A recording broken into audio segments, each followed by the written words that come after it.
Nag-stop naman.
So fine.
I sit down at home decided to watch some TV, listening to the news by Gordon Mosley. I listening to the things that he say he tracking tonight, paying close attention to make sure I hear it right. But when I hear the things that he mentioned on the news, I had to declare them kind of thing got me confused. I hear some things where the ERC noticing, and it convinced me that people ain't learning nothing.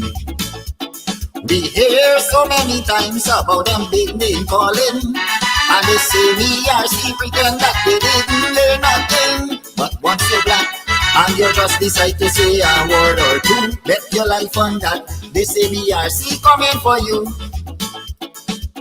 Listen to the things you just hear on social media. Only one set of people allowed to talk in one Guyana. I still say nothing, black people in learning. But this is my concern. I hope one day black people will learn.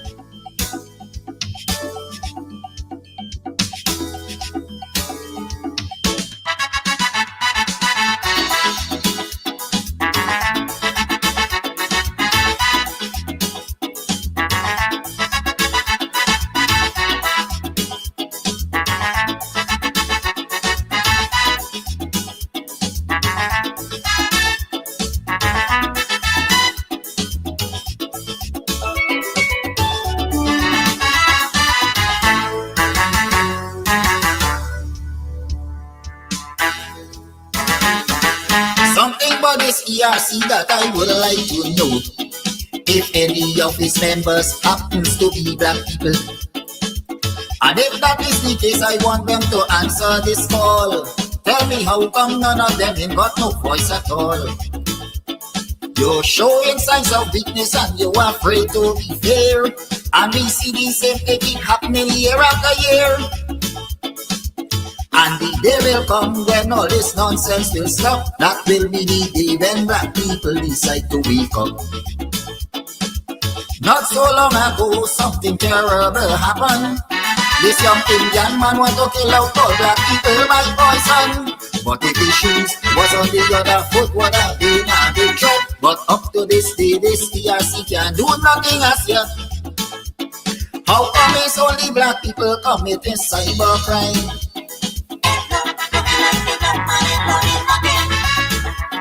When pretty on social media busting people all the time, I still saying black people in learning. But one day will come when the entire table will turn.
proper and perfect rendition, interpretation of that calypso by the younger woman, the princess of calypso, they call her in Trinbago, Karine Ashe, Voices from the Ghetto. And she ended that calypso, say, I am from the ghetto. I know what I'm talking about, you know. Voices from the ghetto. All of us are from the ghetto. Some of us left a little bit earlier than some, but all of us are from the ghetto. The majority of us remain in the ghetto. You know, the ghetto is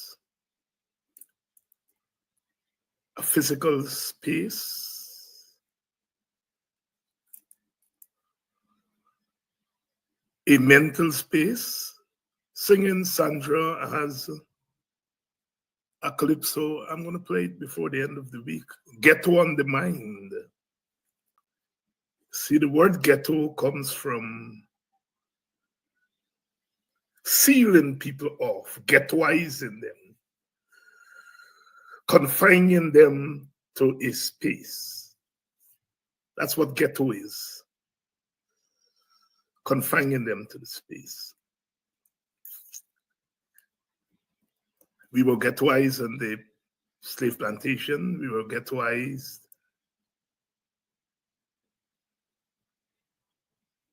in the barrack yards, the nigger yards, the lodges, when our sisters and brothers came after emancipation. We all were ghettoized. And most of us are still ghettoized, even in the era of oil and gas.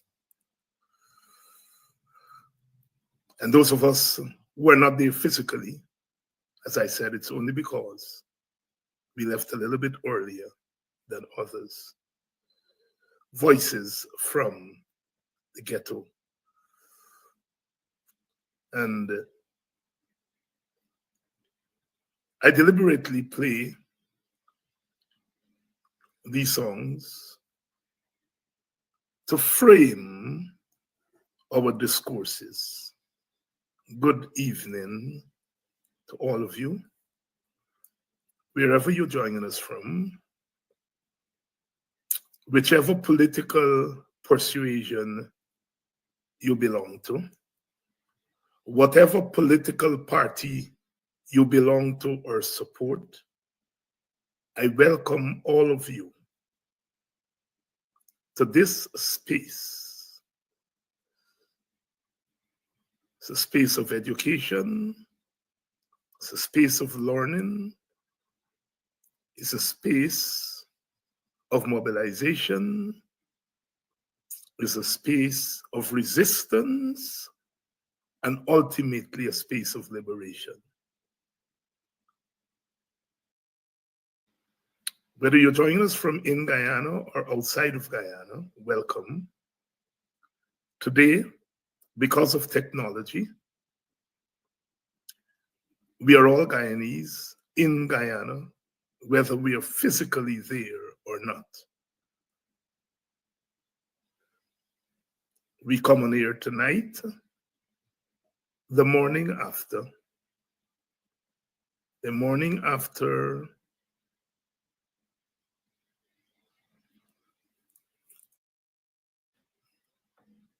some of our people assembled at the square of the revolution to signal to the world that we are not dead. We are not spiritually dead. We are not politically dead.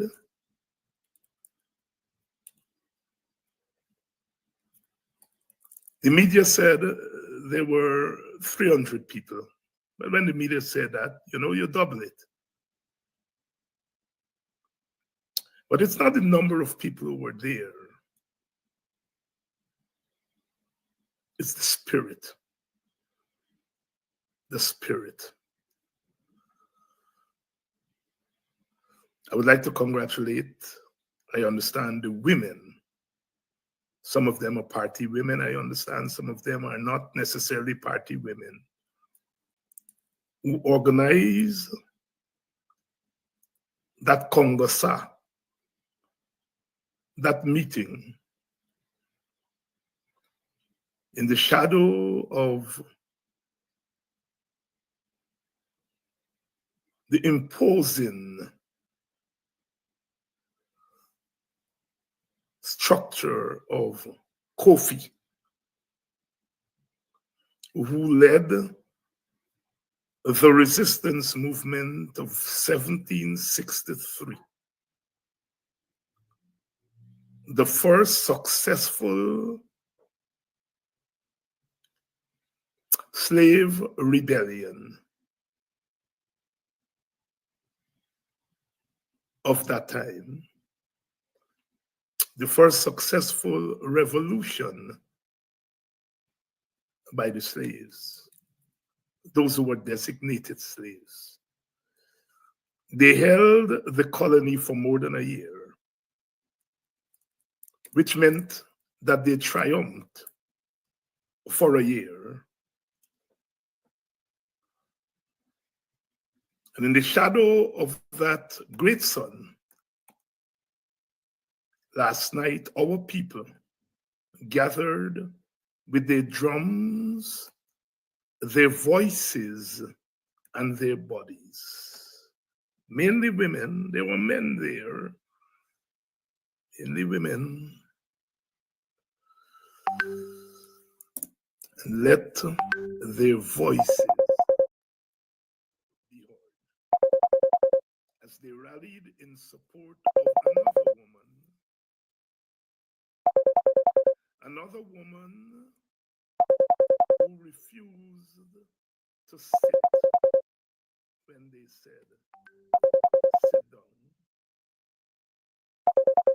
A woman who refused to shut up when they said, shut up.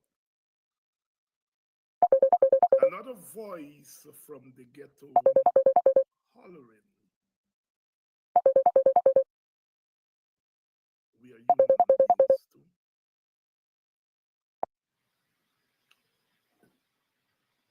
It gladdened my heart to see our people not being led by a political party, but being led by their instincts onto the road. Onto the road. It gladdened my heart. I have said that I would rate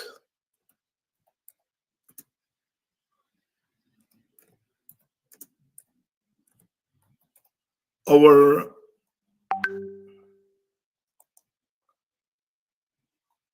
opposition, our organized opposition, including yours truly, as the most timid opposition of all times in Guyana. It is a criticism of us that I am willing to accept.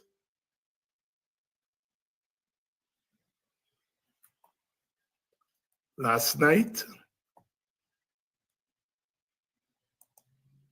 the voices from the ghetto, the voices from the ghetto reclaimed the road, reclaimed the road that we, the leaders, surrendered for the last 5 years. The women leading the way as our people reclaimed the road which we, the leaders, surrendered for the last 5 years.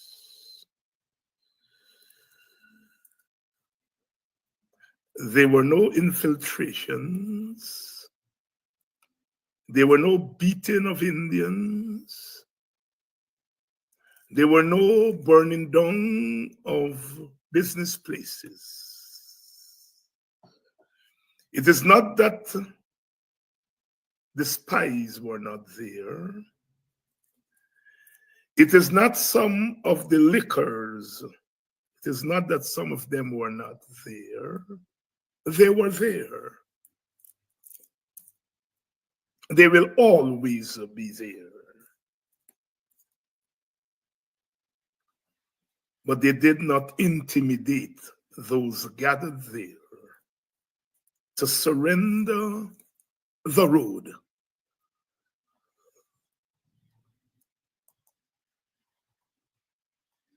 Coming out into the open space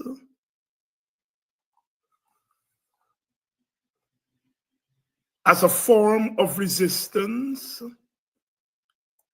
is as old as humanity.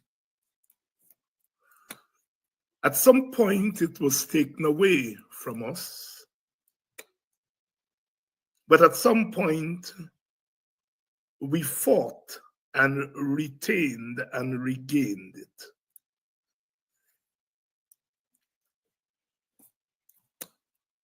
The Calypsonian Lord Kitchener, in the Road March of 1963, said the road make to walk on Carnival Day. The road make to walk. And we in the leadership succumbed for the last 5 years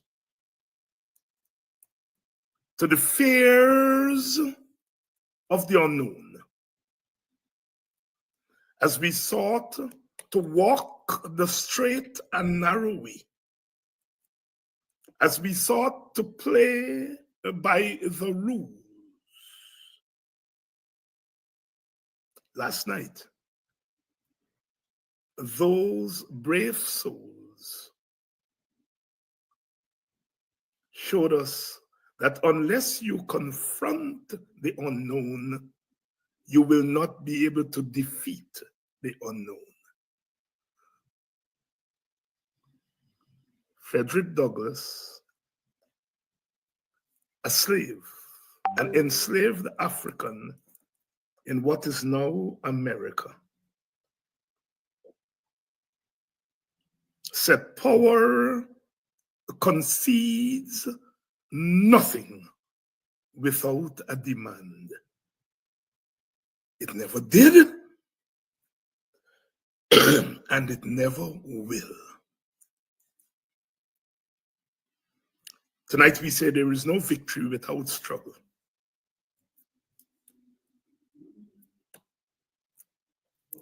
Every time we cede an inch to tyranny, we are digging 100 feet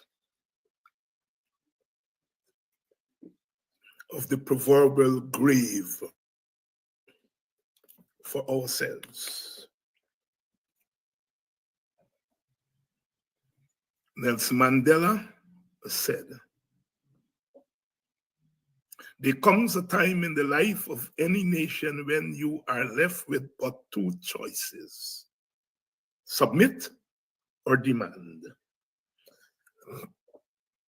I listened keenly last night to the speeches. I listened keenly to the speeches last night.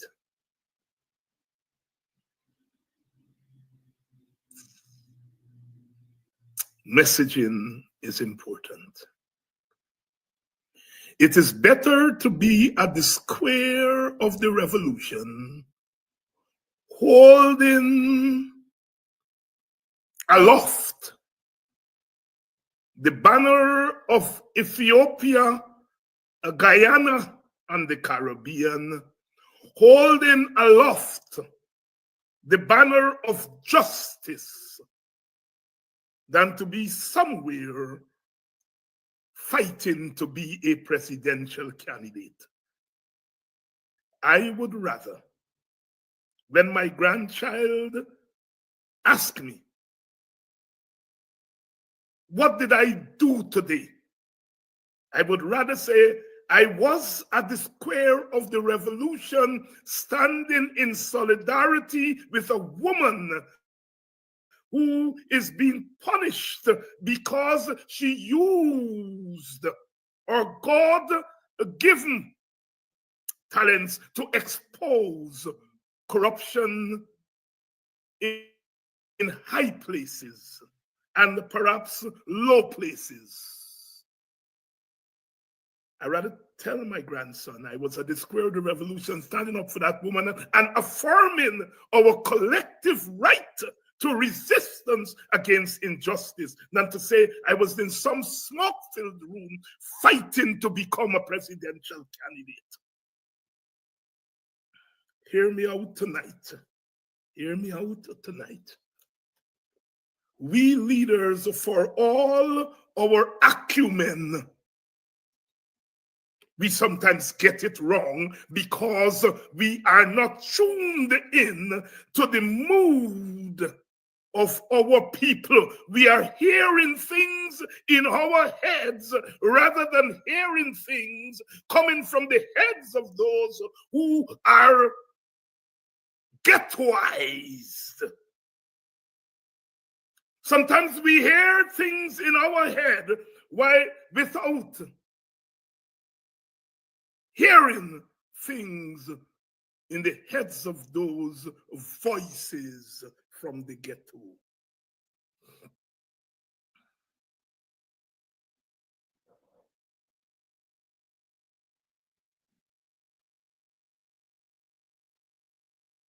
There's a time and a place for everything.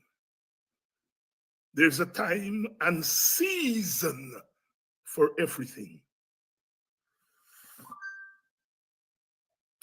I want to apologize on behalf of my small political party to you, our supporters, for letting you all down for the last 5 years. We have done things, don't get me wrong. We have done things, but on the matter of resistance, we got it wrong. And I come from a political tradition that says when you are wrong, admit you are wrong. We are wrong.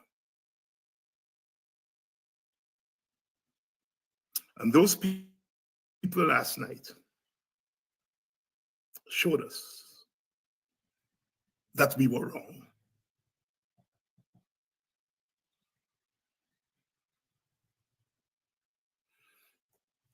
I was drawn into active politics when I heard Walter Rodney for the first time in 1974 in a schoolroom in Buxton, and he said, history is made not just by leaders, but by ordinary people also. And I ran home and asked permission of my auntie, to join Walter Rodney meeting. And she said, if Guyana is part of it, you can join. The rest of history. History was made last night.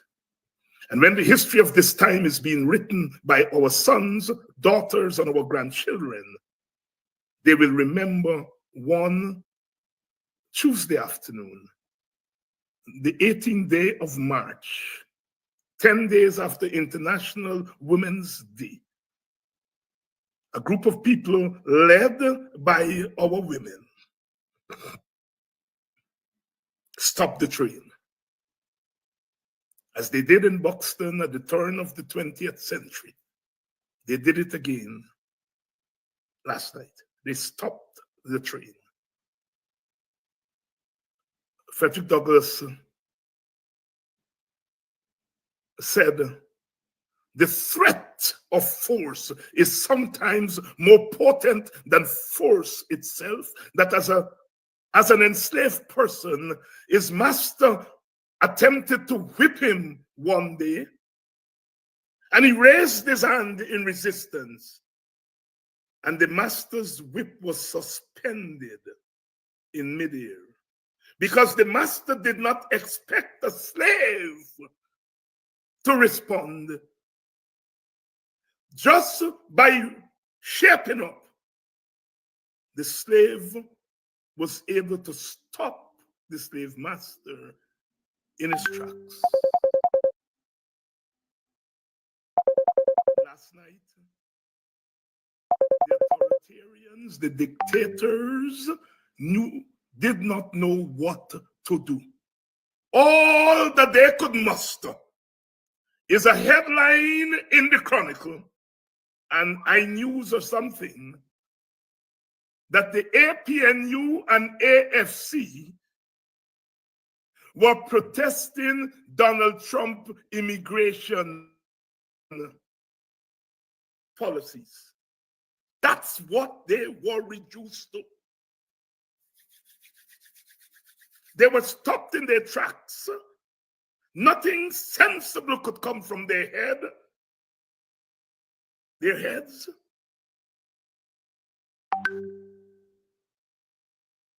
And like a bird without a nest, they described what was happening there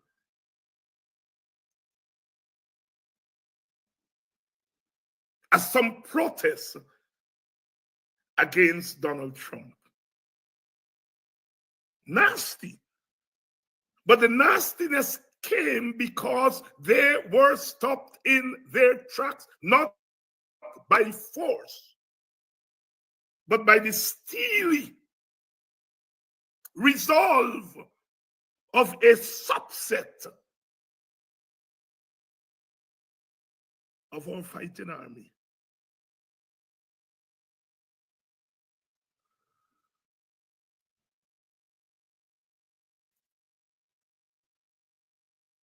The threat of force is sometimes more potent than force itself.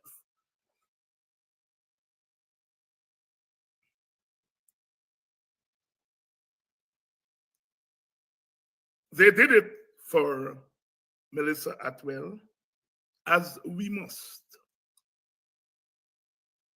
But by God, they did it for all of us. They did it for themselves. They did it for all of us. One WPA member, one of our newer members, WhatsApp me today.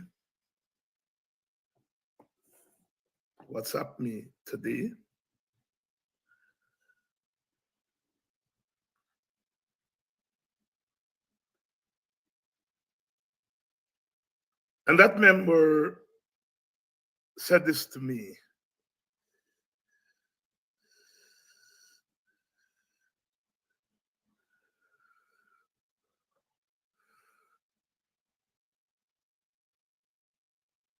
Good morning, Dr. Hines. It's me again. I was listening to you 2 nights ago talking about the Melly Mel saga and the fact that just how people are mobilizing for her cause, it should have been the same for the teachers, etc. I totally agree with you. I was at the square last night. The energy was electrifying. I hope and pray that this turns into a national movement for all and sundry.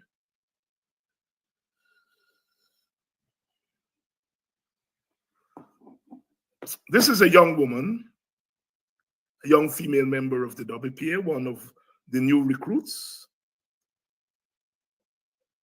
And I was taken aback by our hope and our prayer that this turns into a movement.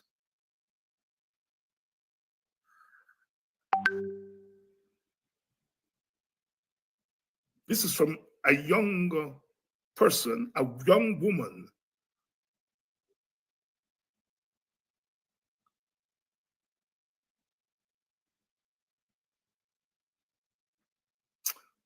She wants it to be turned into a movement. And that is the challenge that we have. The challenge that we have. This is for Melly Mel, but it's also for the cause. I was so gratified when I heard the organizers said that they will be back there next week. Same time, same place. That's how you begin to build a movement. Sometimes, we say, and Brother Aubrey said it last night, people are saying, well, the Melly Mel thing is not political. It is political. It is political. It's politicians who urge the American government to lock her up. What she was doing was political. It is political.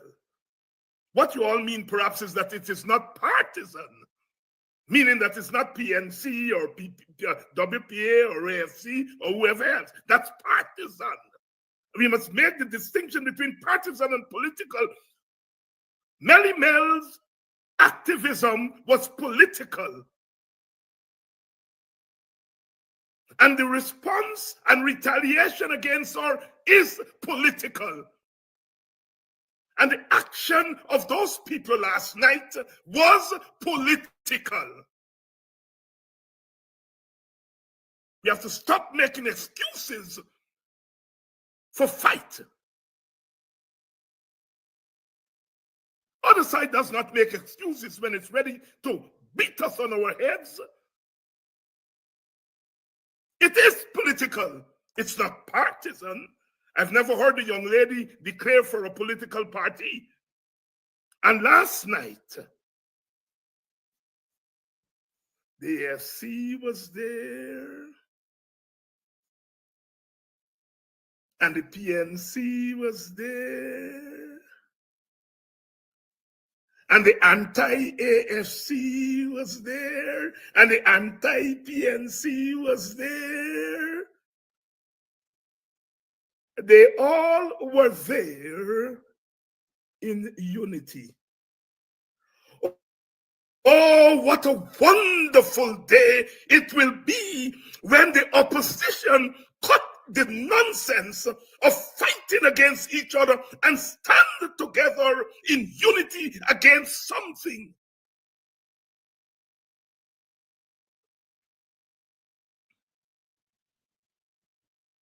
That is Melly Mel's great contribution to the politics of today. Her spirit brought all the pullers and tuggers together in one place where they should always have been.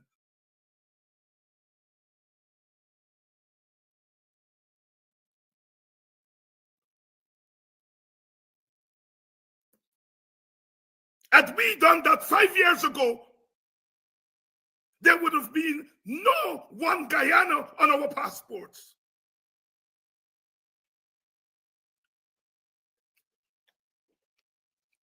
Had we stood together and held hands and held our heads together, there would have been biometrics already. There would have been a clean voters list already.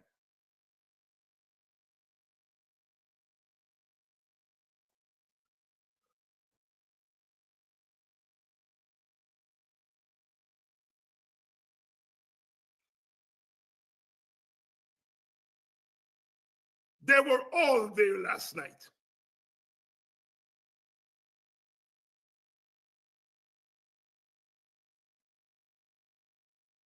And that's the way it should be. We may differ ideologically.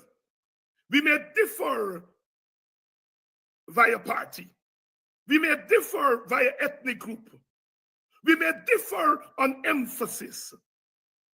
But we are all facing the same damn hard-ass, bad-minded, spiteful enemy, because the PPP has become the enemy of the rest of us.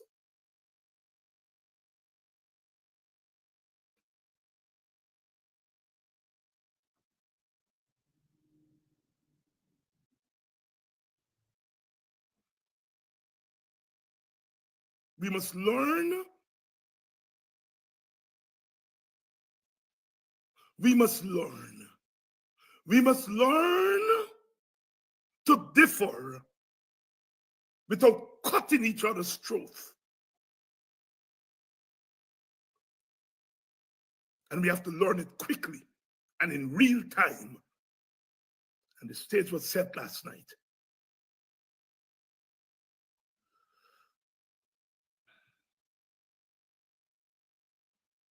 A few weeks ago on this program, I uttered some truths.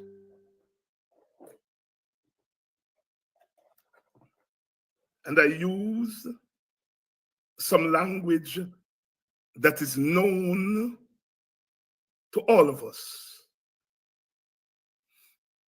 And the PPP very skillfully turned it into my language. And some of our people got caught in that net and began to debate language. We suddenly became connoisseurs of language.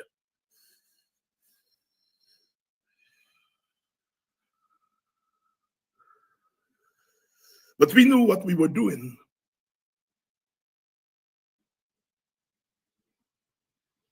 As I said yesterday and the day before, I rather not fight in the mud. But if my enemies are in the mud, seeking to blow my head off in the mud, I'm going down there to disarm them. I cannot disarm them when I'm in the sky and they're in the mud, unless perhaps I have some big and fancy smart bomb. I don't have that. I have smartness. I go down in the mud today to disarm the enemy so that my son, my daughter, and their sons and daughters would not have to go down in the mud tomorrow.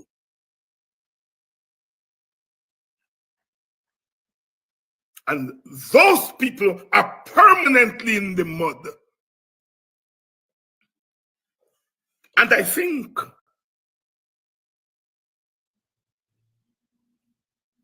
we disarmed them. Prior to my utterance, they were boasting.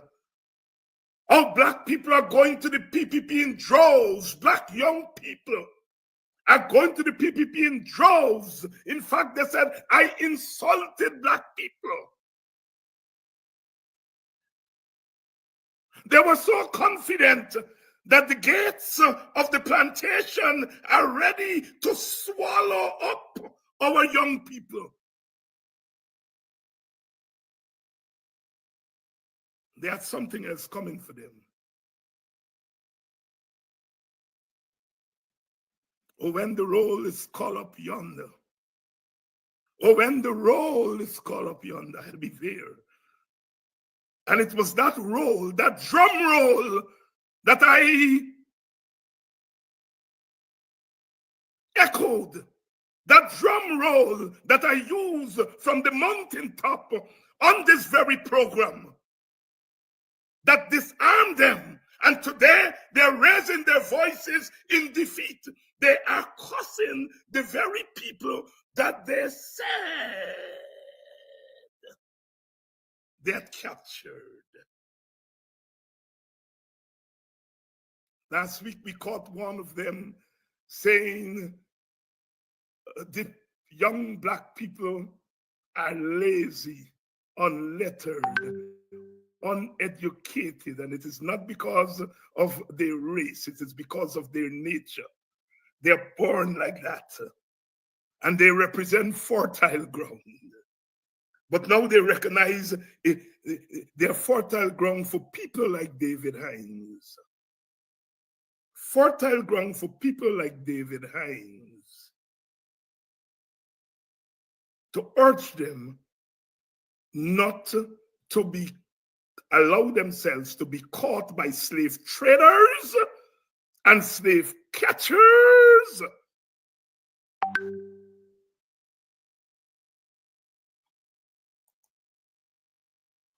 Today, they are surrendering. They are surrendering today.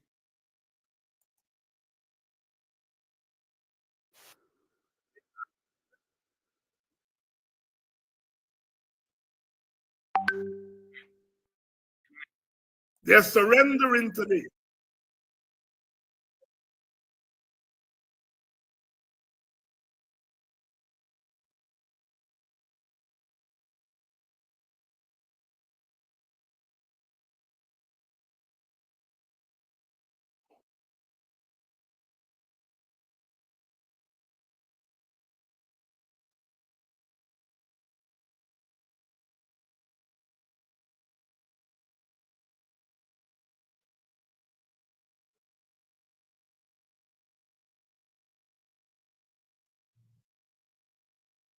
That help them than the working class people help them. So as time going on, let me tell you, keep on the team. You see that Clive Thomas that you're reading in the Starbucks News?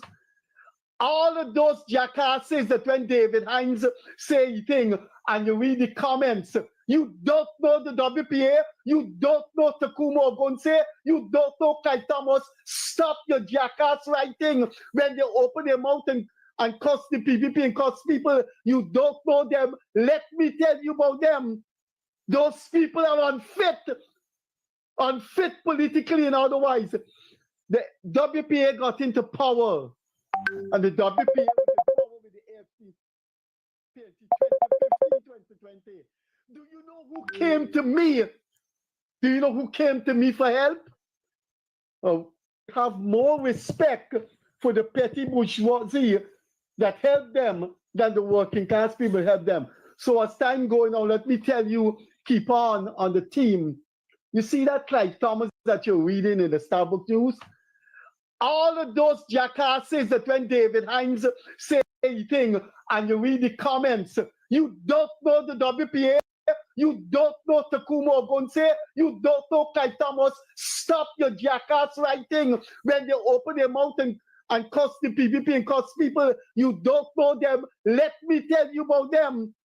Those people are unfit. As Mobutu came to my home, my wife really liked him and said he sick bad with his abdomen and the operation is 3 months. That's what Mobutu told me. I went to the sick soldier in the trenches for the WP named Todd. You should see where Todd lived. Mobutu, Todd, and they came to me. They came to me with just a columnist and a university lecturer. And I remember one day outside the National Library when you know what, David, 5 minutes remaining. We had a rendezvous at the seawall. You see, David, I said something. Yes, David. Yes, Dr. Hines. Yes. These jackasses that make those comments, they knew what the WPA was like in government. Did they know? You. Ah!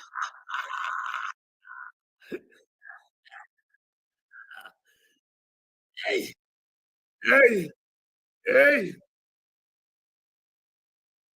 So, you all are jackasses. When they were coming into the black community and hunting you all down, you all were sensible people who have now seen the light. Right? You're a sensible people who have now seen the light. But Martin Carter says, the sharp knife of dawn glitters in my hand.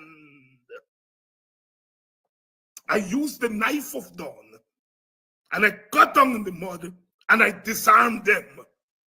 And now they're looking at the backs of our people who have turned their backs and they're calling them jackasses. That is a man who said that if David ain't got a streetcar, he can't get two people. All of a sudden, they get people writing, yes, David, yes, David. And they're what? Jackasses. That's what they always think about us. That's what they always think about black people and poor people and opposition people. Jackasses. Brother Ogunse says it well. The ancestors work beautifully. They're all coming out now. They thought they had our people captured. But I risked everything and went down in the mud and took away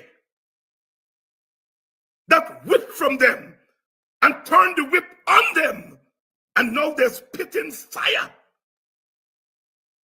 and calling our people jackasses. Jackasses for listening to David Hines. Oh, if this story wasn't serious, the belly would have burst with laughs. But it's serious. And comrades, brothers and sisters, we have to learn how to fight again. We have to learn how to fight again, and we have to stop these niceties. You are not dealing with nice people. I wish we were dealing with nice people, that I could be nice. But we are not dealing with nice people. We are not dealing with nice people. We are dealing with people who are out to re-enslave us.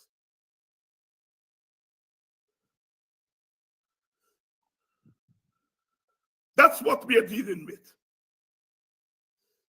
That's what we are dealing with.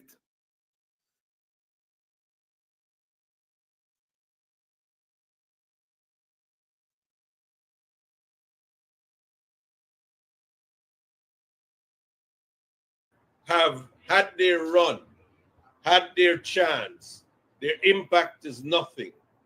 There is hatred because they haven't fulfilled what they should have done, and they now want to persuade the youngsters in Guyana to do that. And unfortunately, it's fertile ground. It's easy to convince the unlettered and the uneducated that the reason their life is bad is because of race. Has nothing to do that they wouldn't go to school. Has nothing to do with they wouldn't get up and go to work. It is because of their race. Somebody has got to stop people like them from trying to influence children. Their vile hate want to persuade the youngsters in Guyana to do that. And unfortunately, it's fertile ground. It's easy to convince the unlettered and the uneducated that the reason their life is bad is because of race. Has nothing to do that they wouldn't go to school. Has nothing to do with they wouldn't get up and go to work. It is because of their race. Somebody has got to stop people like that. Somebody has got to stop people like us, people like me, from going to our community and to tell our people, you are not going for milk and honey. What they're doing is trying to take you back into slavery. And they're saying somebody has to stop us. Somebody has to stop Melly Mel. And that's what they're doing. Somebody has to stop Rickford Burke. Somebody has to stop Mark Benshop. Somebody has to stop David Hines. Somebody has to stop Takuma Gunse. Somebody has to stop the organizers of that event last night.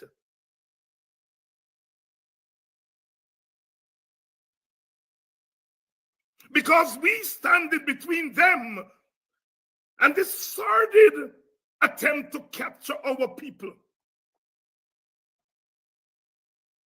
What do I care who vote for who? All of us are in there trying to get every vote possible. Indian vote, black people vote, Amerindian people vote, Chinese vote, Portuguese vote. That is the logic of election. We are trying to get each vote. At the end of the day, if people choose to go and vote for the PPP, black people, that's their business. And so my interest is not who you vote for. My interest is do not come into my community and throw a lasso around the young people, the future of my race,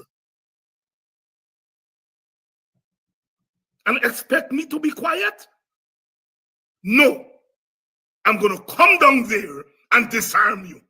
And you will be crying the next day. As Freddie Kissoon was crying there like a little Kwame. And you writing, yeah, David, you're jackass, you're jackass.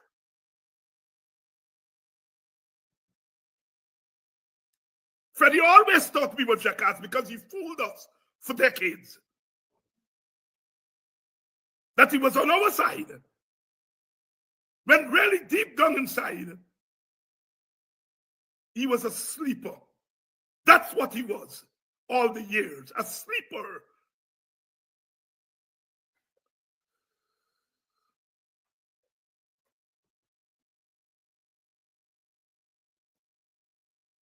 If the 9 of them, 10 of them, 12 of them, 15 of them want to go and join the PPP and vote for the PPP, that's their business. I don't care. Maybe some of them are even better over at the PPP than to be on our side. I have no interest in taking away somebody's right to decide who they want to join.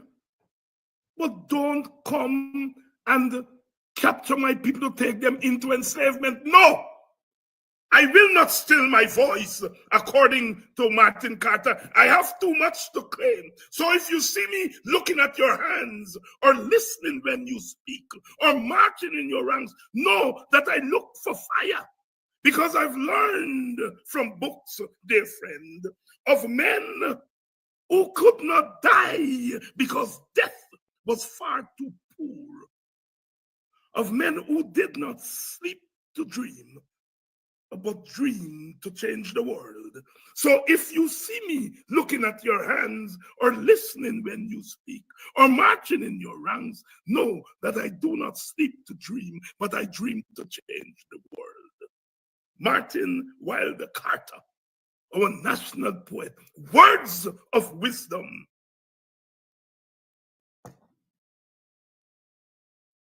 They are now admitting defeat. They are now saying the people who they were saying, see the light. They are now jackasses. They are now unlettered. They are now uneducated.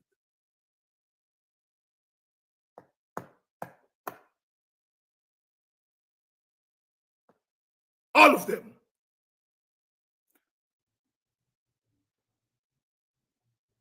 Rafi Devil is 50 times brighter, and you know, he'd like to come with these theories, you know. We are now a nation of minorities, and so you must stretch across the aisle, but the PPP will win.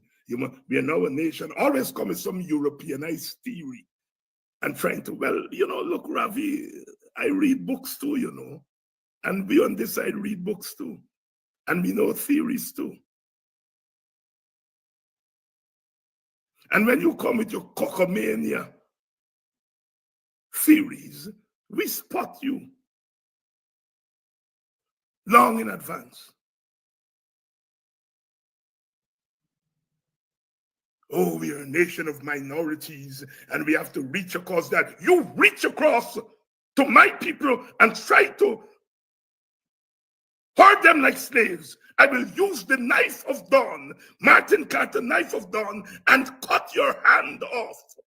Your political hand, your grubby political hand. Reach across the aisle to buy my people. I will take that sharp knife of dawn that Martin Carter talks about and cut your hand off. Keep your hand in your little space. Leave my people alone. We are a nation of minorities. If we are a nation of minorities, let us join together and become a majority, a super majority. Why you want to put your nasty hand over on my side of the fence to steal my people? Martin Carter says, the sharp knife of dawn glitters in my hand, but how bare is everything. Tall, tall trees, infinite air, the unrelaxing tension of the world. And hope only. The kind eagle soars and wheels in flight. Ravi, you come with your Europeanized theories, and I will use the poetry, the imagery of Martin Carter. Local.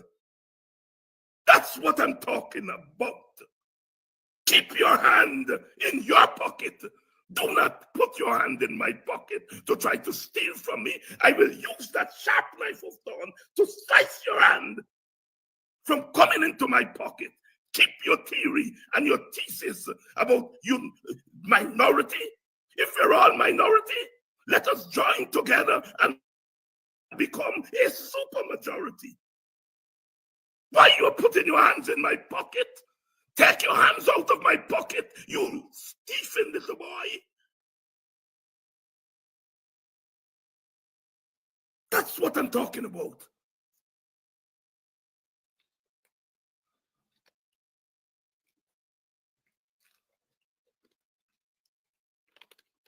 We are a nation of minorities, yes. None of us represents a majority. But why you want to steal my people to give you a majority? No, keep your hands in your pocket. Slave catcher. Keep your hands in your pocket, slave catcher. Leave my people alone. Let my people go. We will walk together and work together to build our Guyana. Not for you to sit atop like some chibat and spit. And as Jack Dio said, shit on us, a bucket load of shit. He said,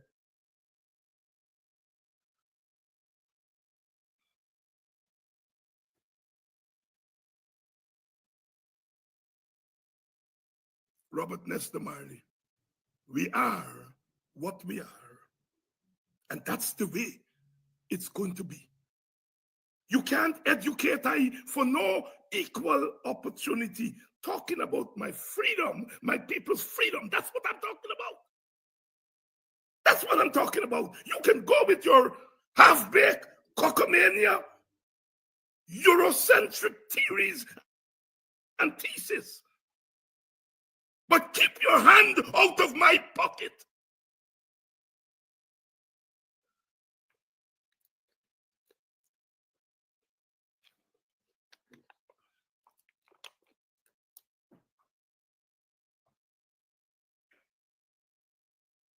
We are what we are.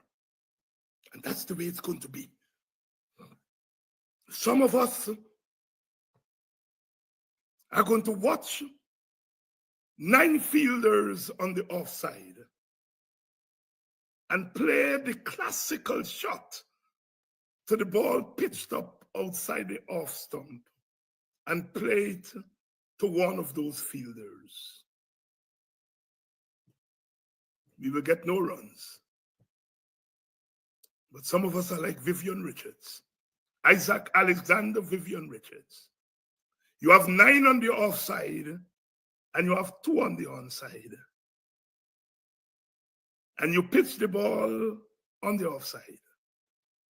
But with supple wrists, keen eyes, and supreme intelligence, I whip you through the onside to the boundary. That's what I'm talking about. I play by my rules, not your rules.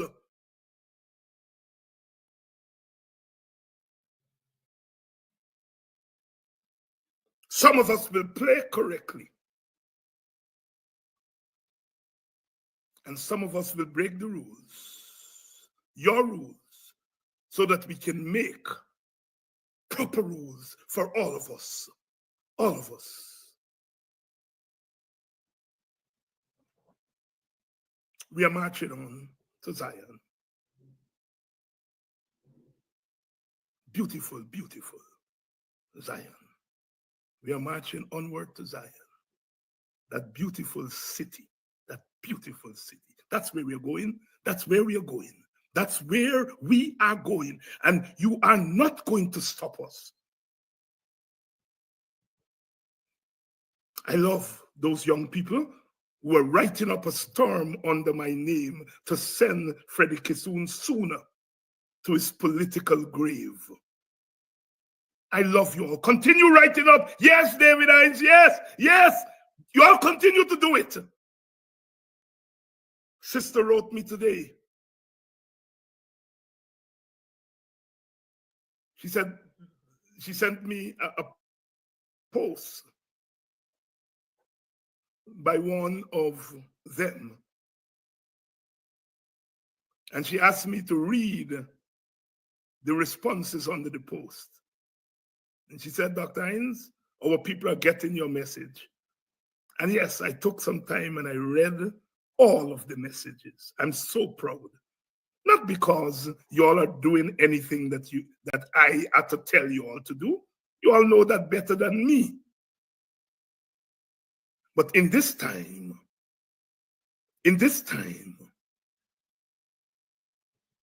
we are not allowing the pestilence to get the better of us. You all are fighting back, fighting back, fighting back. And it's driving them crazy. They're calling you all names. Now they say, I call people names. Oh, David Hines insulted black people. What could be more insultive than to call in black people jackasses? What can be more insultive than to say that black people don't want to get up and go and work? Black people don't want to get up and go to school. What can be more insultive? Where is the ERC? Where is ANOG? Where are all of them?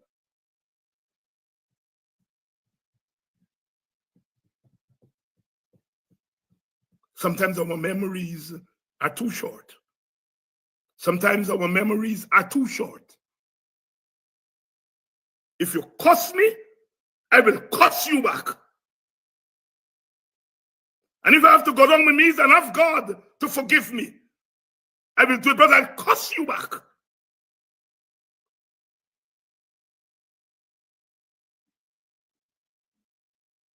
If you beat me about my body, if you beat me,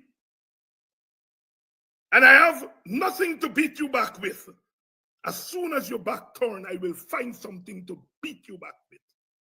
As soon as your eye close, I will find something to beat you back with. My people, our people, you all learn to fight, fight, fight.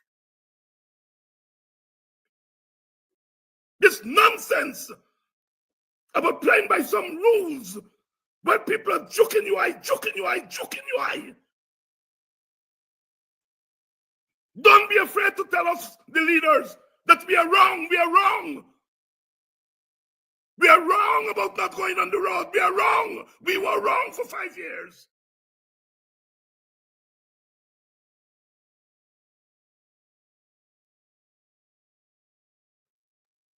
Those ladies went on the road last night.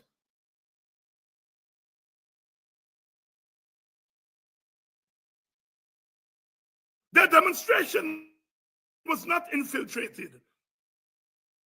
The spies were there, but they knew their place.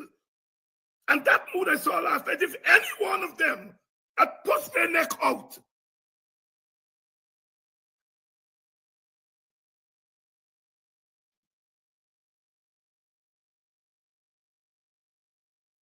the AFC and PNC were protesting against Donald Trump immigration. That's all they could muster, those nasty people.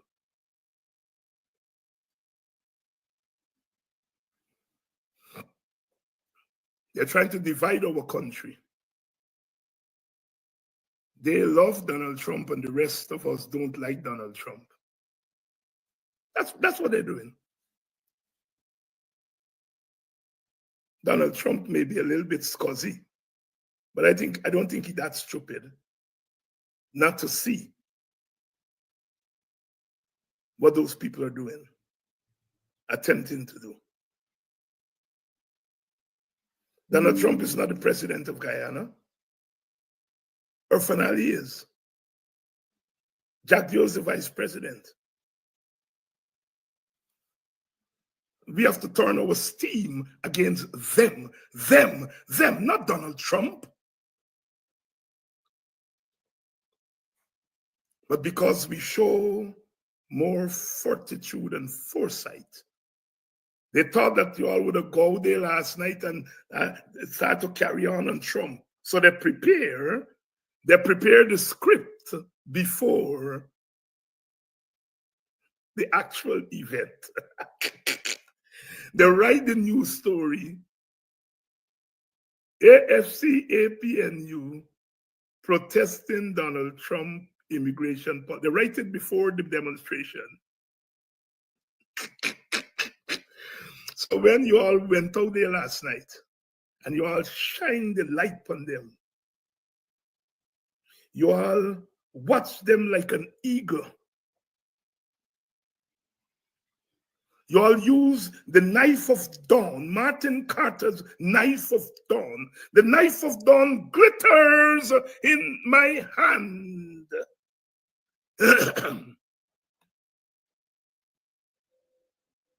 They get caught. And so they pre-prepared statement went out describing an event that didn't occur. They think that our people are so stupid. Don't worry them, they're gonna go out and cuss they're gonna go out and cuss Donald Trump, and then we're gonna send them, we're gonna tell the Americans, look, if these people can't come to power, put me back in power. They're so stupid and jackasses, according to Freddie Kitsun. He should be talking about the jackasses he hanging out with. That's their thing. Don't worry them, they're stupid.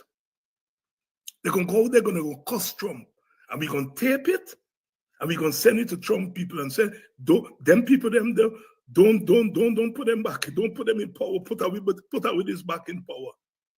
They're so simplistic. Because you hear what that didn't say? Are you not been to school? Are you not been to school? Are you unlettered and uneducated? So are you going to go there and fight against Trump rather than fight against them? Because you all fear them, you know? You all fear them. They're big and bad. They're big and bad. Big and bad. I want to again thank the young ladies and not so young ladies who did us a great favor last night by retaking the road. And they say they're coming back next week. And that is what you all have to do. You all have to bring the politicians. The AFC won't organize no square the revolution on their own. They're not that type of party. They would say, well, you know, we have to be careful because of the... But they were there last night.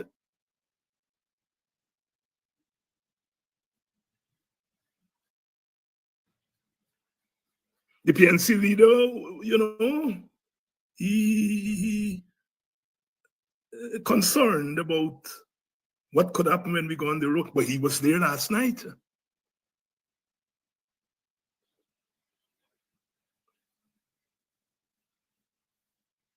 That's what you all got to do.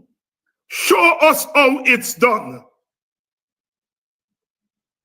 I am guilty too. I am guilty too, because whatever I may think deep down inside of me, I went along with the script. I didn't oppose the script. I didn't, you know, break ranks.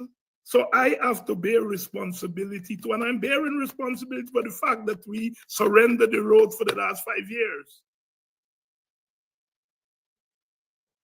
And you all brought us on the road last night. Brought us on the road. I'm not saying the bigger the thing gets, they're going to try to block it up. As Aubrey has said, you know. But we got to be in front of the game. Yeah, they're going to try to block it up. They didn't try to block it up last night. They're watching to see where it's going. And then they're going to devise tactics. They throw the lasso last night, thinking that you're all going to go out there and abuse down Wayne name, Donald Trump. Well, next week they're going to come. And the bigger it gets, the more they're going to try to infiltrate it. Aubrey's not wrong. Nigeria is not wrong. They will try to infiltrate.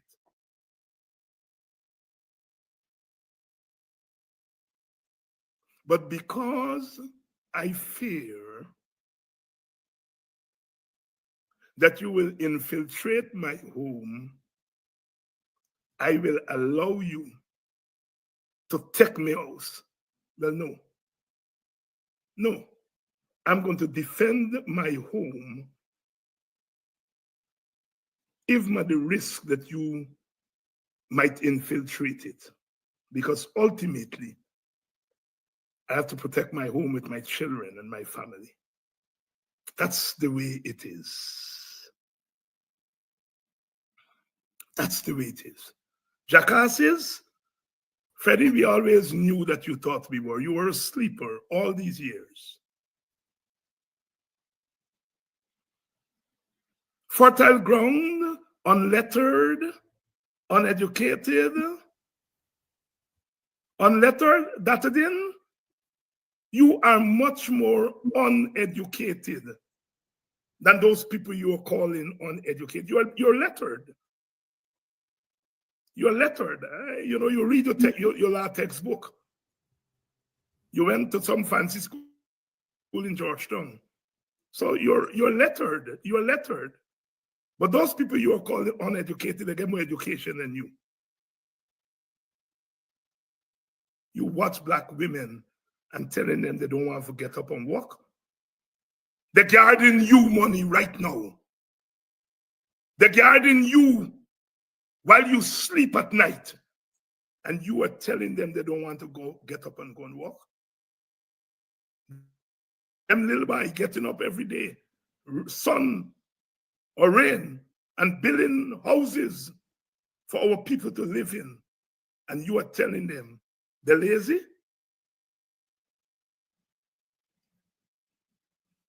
You pauperize, you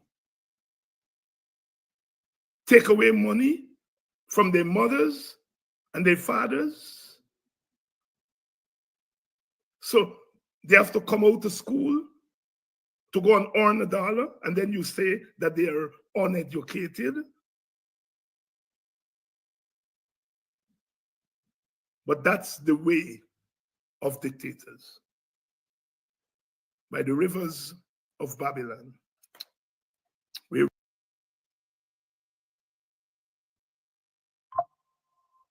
Morning, neighbor, morning.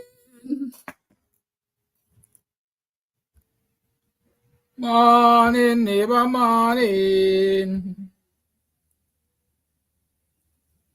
Good morning and welcome to another program of the Guyanese Morning Time. It is now 7:38 on the 20th of March in the year 2025. That means it's 22 minutes to the 8 o'clock hour on the 20th of March 2025. I am your host, Kidaki Amsterdam. Welcome to the program.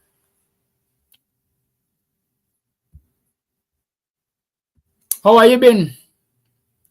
How are you doing? How was I yesterday? How are you feeling today? Have you been able to rest and recuperate? Are you rejuvenated? I hope all of that is true. It's Thursday when St. John is going to be in the house.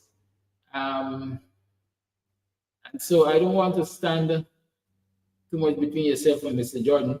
He usually has a lot to share with us. Right? So I'll call him up shortly and we'll talk, or he will talk. I am still not 100% health-wise. I am still under the weather, as we like to say. But I've dedicated myself to this, and I told you, or many of you should know by now, if I decide I'm going to do it, I'm going to give it my all, my best shot, let's call it. Good. So not because I'm stubborn, but it's because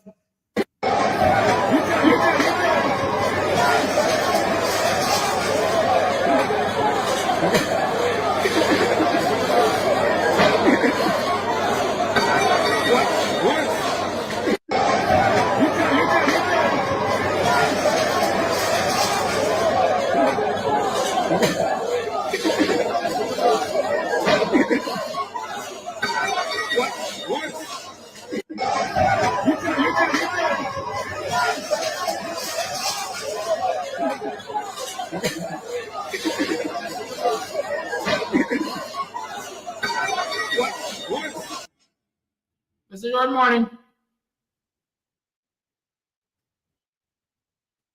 Mr. Jordan, morning.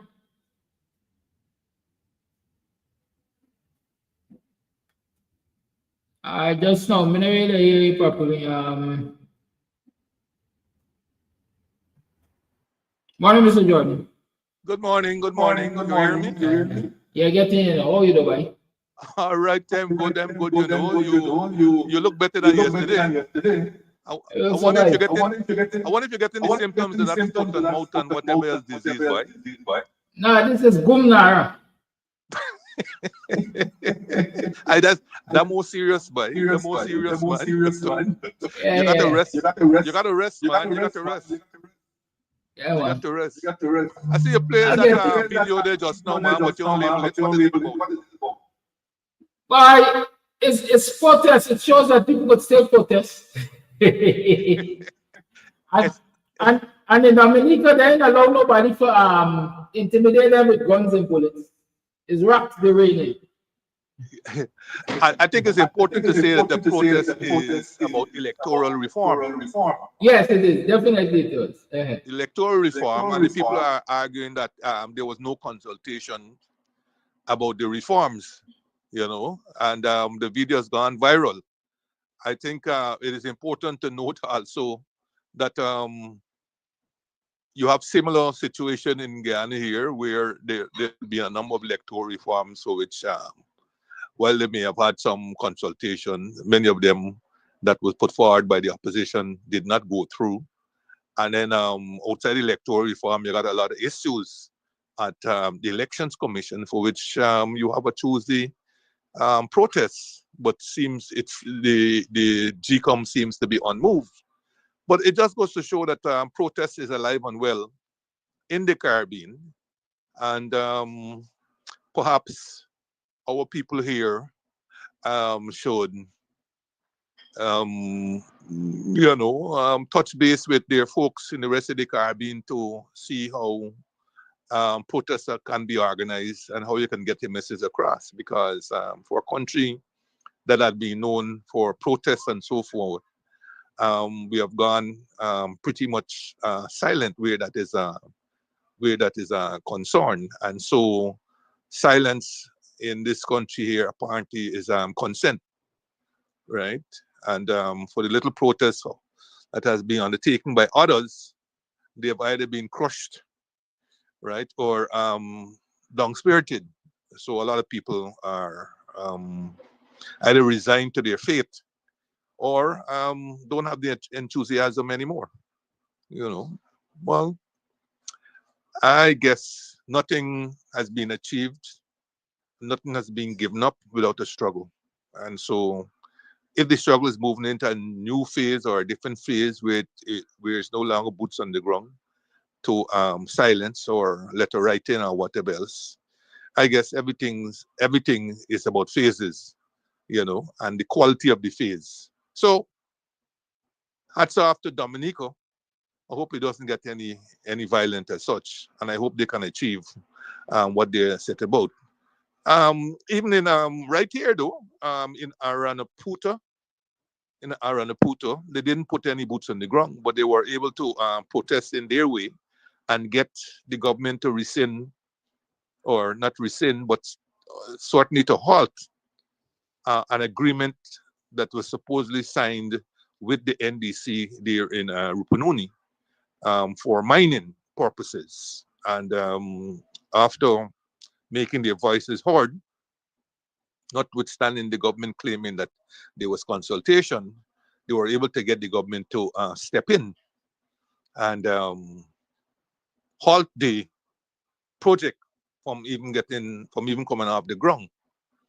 But sometimes also it is not so much the protest, but who is protesting. Of course, the Amerindian indigenous vote is a very important vote to the government. And so any inclination that the protest is either going to get bigger, or the Mohammeds and whoever else are going to go in there and be seen to be welcome with open arms, is going to get the attention of the government. But protests that largely sees predominance of people of African descent in very small numbers every Tuesday, it's not going to move the government, and the government has remained unmoved largely as it relates to some of the demands that are being made. So, yeah, unfortunately, in Guyana, protest also is about who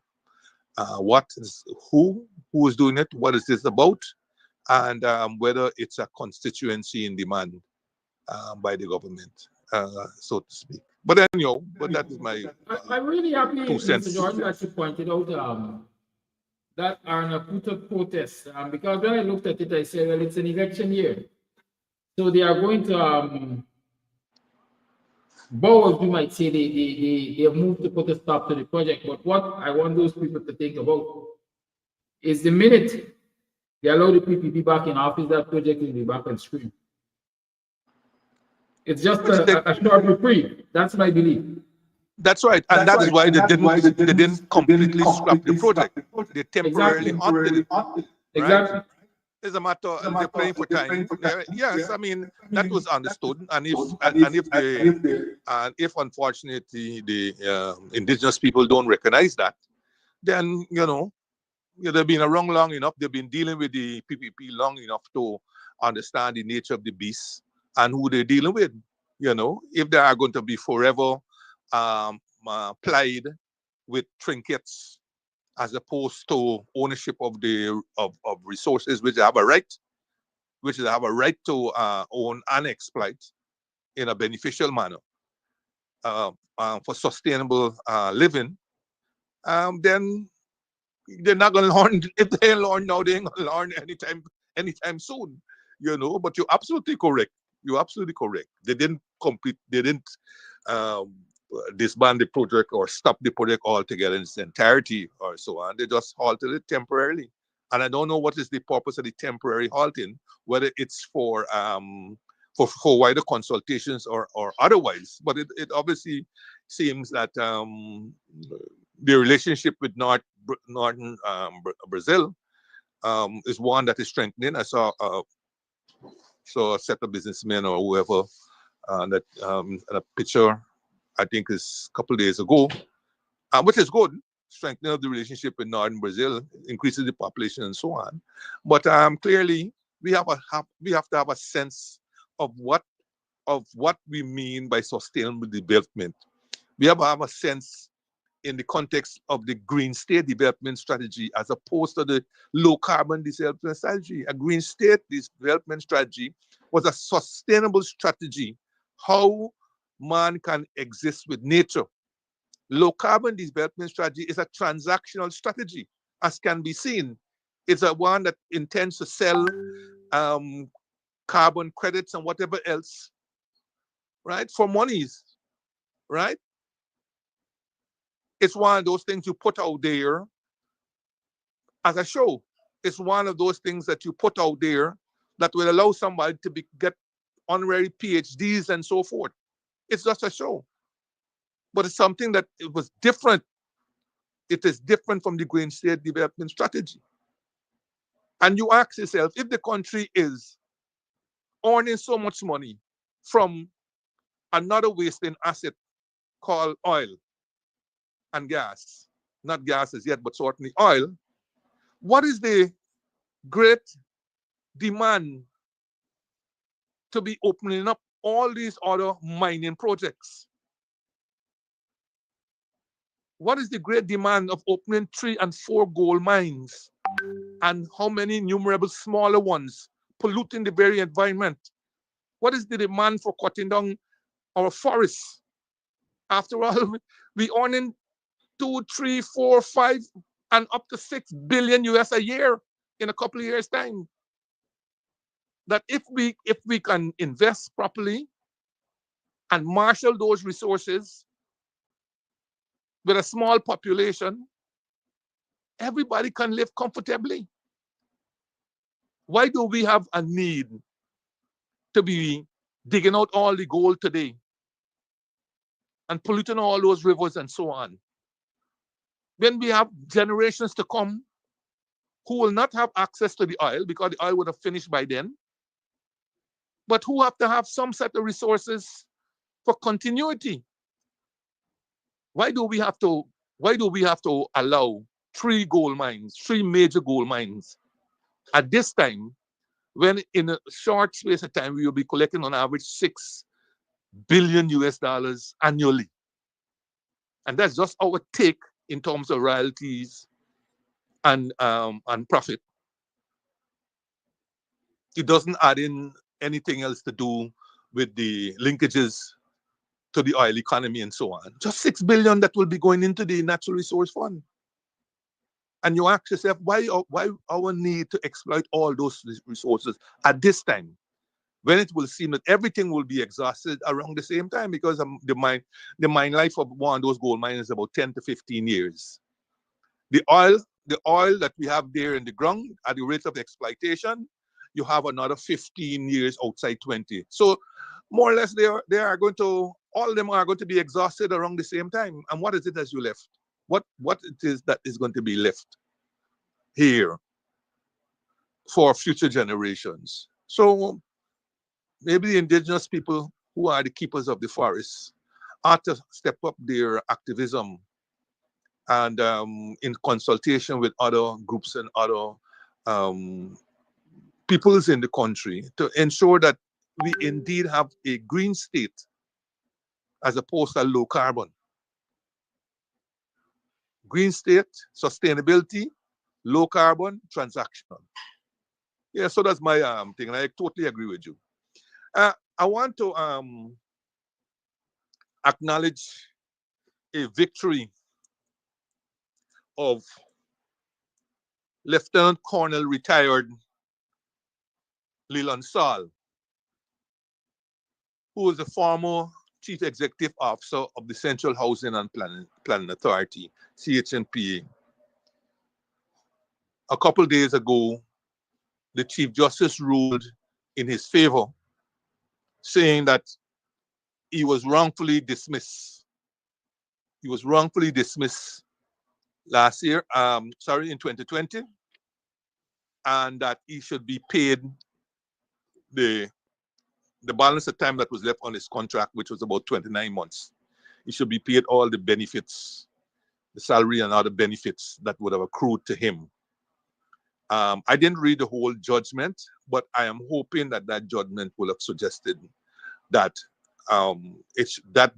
those benefits should be paid with interest whatever is the accrued interest, whether it's 4% or 6% that the court will normally award you, because I'm sure an experienced journalist like Roxanne George, the Chief Justice, will recognize that monies that you could have spent in 2020, the value of the money in 2020, 2021, 2022, 2023, that if Mr. Leland Saul was getting his salary and other benefits, and if he had invested that money or whether he had used it to purchase items and so on, he would have got far more than if he's not given that interest recognizing the time value of money, and he's just paid the same amount as if he were earning it in 2020 or 2021 or 2022. I said I haven't read the judgment and so on. I would have hoped that they are thing.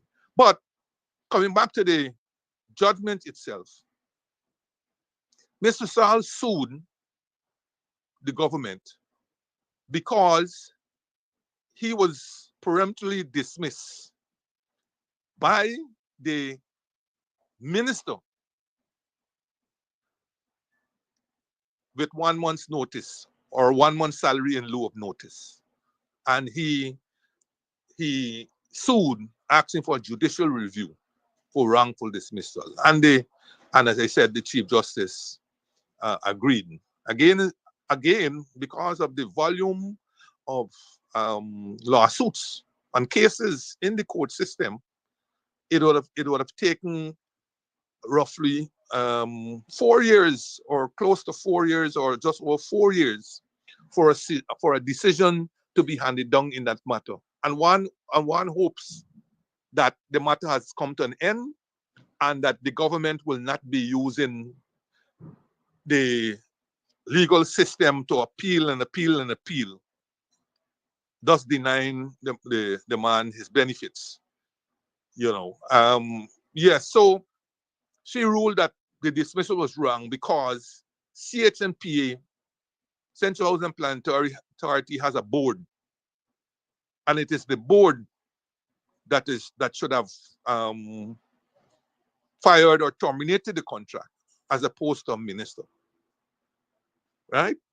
I think it's very important that we review this aspect. The Constitution itself provides for the President of the Republic to appoint permanent secretaries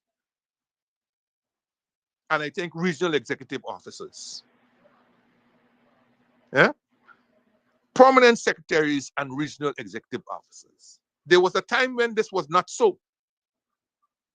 And as I said a couple of weeks ago when I was going through the whole issue about public sector employment and so on, the permanent secretary, the highest civilian decision maker in a ministry, was appointed by the Public Service Commission. But somewhere along the line, that changed, where the president now appoints permanent secretaries and, as I said, I think also regional executive officers. But the Constitution does not provide any other instance where a minister can appoint a public officer. It does not provide such an instance. And where, for example, the president can make appointments, I believe he can delegate. I believe he can delegate it to either the head of the presidential secretariat, in the case of the office president that is here right now. I don't know that there's a head of presidential secretariat but when in their previous coronation, Dr. Lunchon was the head of the presidential secretariat, and you could have seen his signature appearing on a wide range of documents, cabinet minutes, appointments, and so on. Now, I don't think they have a head of presidential secretariat, which would have been the highest public servant in the ministry. I just think they only have a prominent secretary. So those appointments that ordinarily the head of the office, the president, would have been doing on behalf of, say, the president, where the president had authority and exercised such powers, I'm not sure who's doing that. I was trying to find out yesterday, and some say maybe it's the Minister of Governance. I can't say whether that is so. But ministers aren't, when ministers are helpers of the president. They are the president's helpers. And we have a whole public service or otherwise, or wider public service that will include semi-autonomous agencies and public corporations and so on, wider, to conduct the administrative business of the government. So where, unless it's expressly stated, no minister should be appointing and no minister should be disappointing. No minister should be appointing and no minister should be disappointing unless a situation arises where, for example, the president is one who will be making the appointments or is acknowledging the constitution, making the appointments, and he has delegated to one of the ministers. Either in the case of us, the Minister of State, or a party in this government, the Attorney General, because I've seen back in 2020, people getting letters from the Attorney General who starts out that he's acting on behalf of the government of Guyana and seeking to terminate the contract. I know one of them at least has gone to court for the same judicial review in relation to that letter that he got. And he had gone to court as far back as 2020 also, but his matter apparently hasn't come up as yet. But no minister or no minister is imbued with any power to be hiring and firing people in that manner. If somebody is to be hired, they have to hire through the process, the administrative process.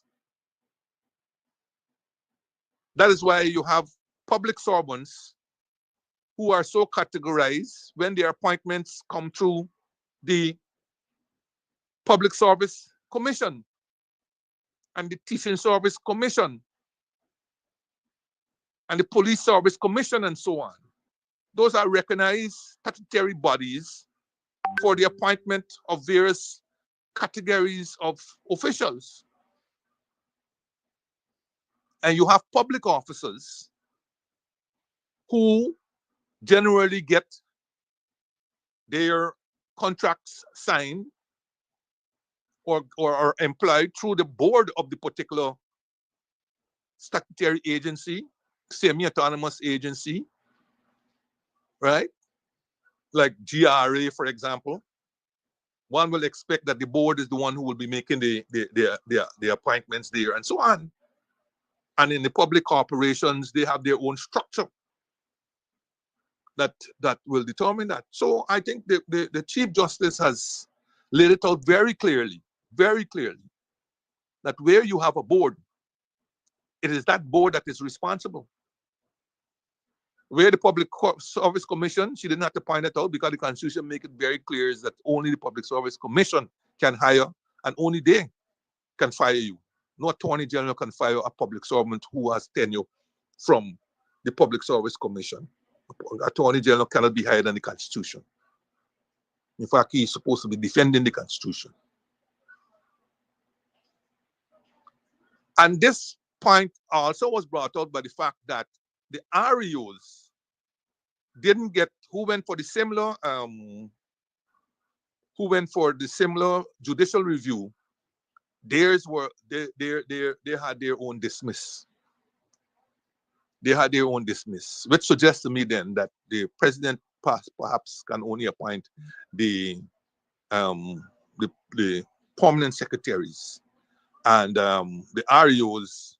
I'm not sure who appoint them. Somebody's telling me that they perhaps get the appointment from the Minister of Local Government and Regional Development. Again, I don't know how legitimate is that. But that in any case, REOs are not public servants. In any case, REOs are not public servants. As I said the last time when I was discussing this matter, the highest public servant in the local government system is the DREO, the Deputy Regional Executive Officer, who is appointed by the Public Service Commission. The REO is a political appointee. And the regional chairman is an elected official who gets sworn in by the president. Okay? So the regional chairman is a political appointment. It's an elected political appointment. Let us put it this way. Is a political person who's elected at the general and regional elections. And once elected, he or she gets sworn in by the president of the country. So his can be terminated unless in accordance with what the Constitution says about terminating such officers. The president can't wake up one day and say terminating a regional chairman simply because the regional chairman was on a slate and got elected, even though we don't have constituency arrangements in the country. So yes, Mr. Saul was able to take this matter to court, and after 4 years was able to get redress. But the question has to be asked. How many more were in that position at 2020? In other words, then, were dismissed, whether with the 1 month notice story or otherwise, but were not in the position to go to court to seek redress. You see, everybody said, well, why you didn't go to court and so on. It's not an easy something. It is not an easy something. It is not so easy. Court, you require a lot of money to go to court. And you have to be prepared for the long, drawn-out process. Because when you win, sometimes you don't win. One only has to remember the guy from NBS. Look how many years he had pursued. In that process, I think 1 or 2 of them died. Look how many years he pursued. And only this morning I was reading a CCJ case in which a poor maid working at a fancy hotel in Barbados, fancy hotel, big name hotel. She was a maid, and a tile from the doorway fell on her. And she was forced to go to court. And can you imagine all the court system, the High Court, the Appeal Court, and then the CCJ. And I think this matter happened in 2013. This is a maid in a hotel. A tile fell on her. And to get compensation and redress, she had to go to court. From since 2013, and the decision is being made in 2025. Nearly 12 years afterward. This is not a multi-millionaire person who could survive on whatever income that they may have in store while they're going through the court system. This is a lowly maid. And the hotel refusing to pay, imagine. So the CCJ has now come down with a decision in her favor and has directed the hotel to make an interim payment of 100,000 Barbadian dollars to her.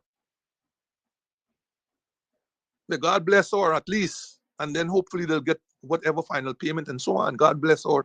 But it took her 12 years. A maid.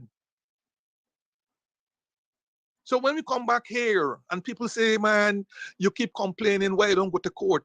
Going to court is not an easy something. It's a very expensive. Very, very expensive. Mr. Saul maybe had the money. And he could have gone through that. And his has been, well, I can't use the word finalized, but he has had a decision after 4 years. Kudos to him. And like I'm saying, we are hoping that the government doesn't drag this out to the CCJ.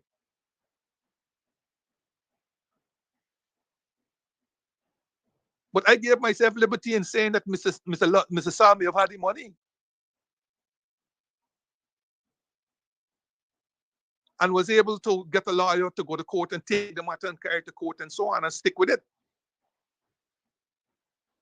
Let us be clear. You don't have too many lawyers who are willing to take cases on the strength and merits of them pro bono, or who are willing to take these cases for redress, and that they will share in whatever is given by the court. In other words, then they're willing to take payment after or down the road when you get the redress. You don't have too many of them. So without knowing the circumstance on which Darren Wade has taken the case, I would like to say kudos to Darren Wade. Whether he took it pro bono or whether he took it based on redress, or whether he was actually paid some money up front and all these things, whatever it is, I say kudos to him. He has been a fighter. He has shown himself to be a fighter in these matters. And I also extend similar shout out to the likes of Risedale Ford and Don Cush, who've also taken a number of cases pro bono, or taken cases where nobody else had hope or any way to turn to.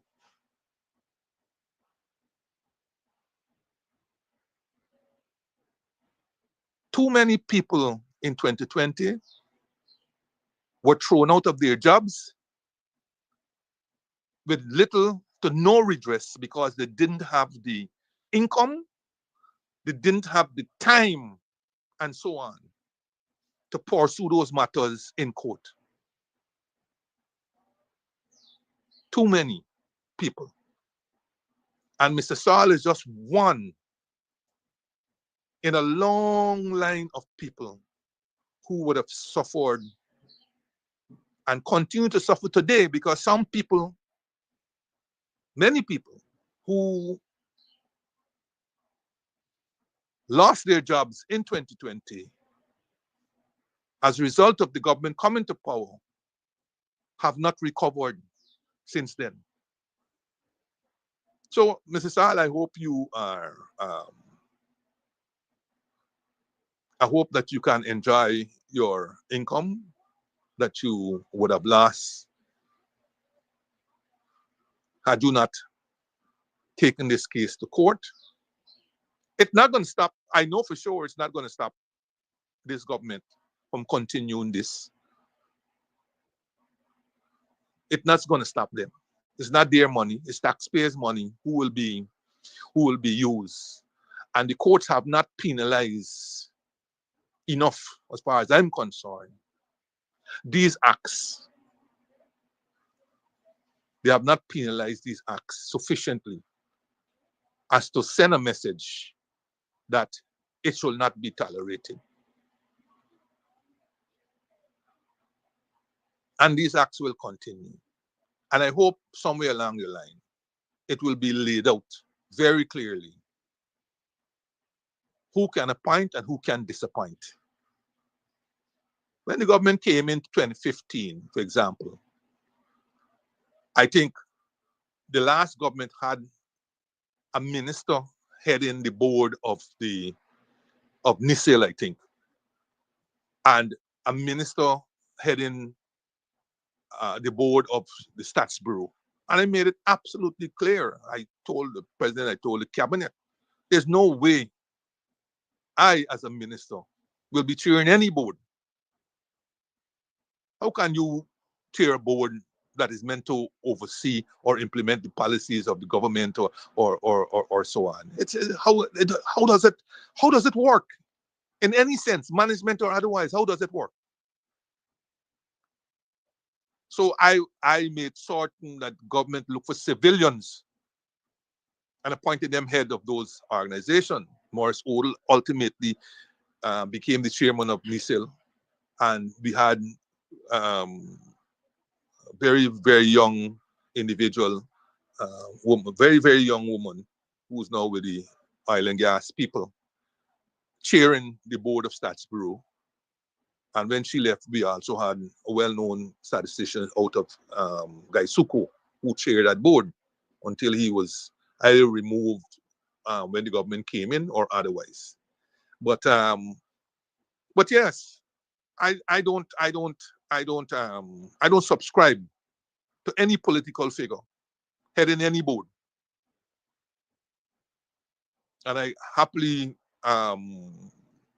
was happy to know that the president also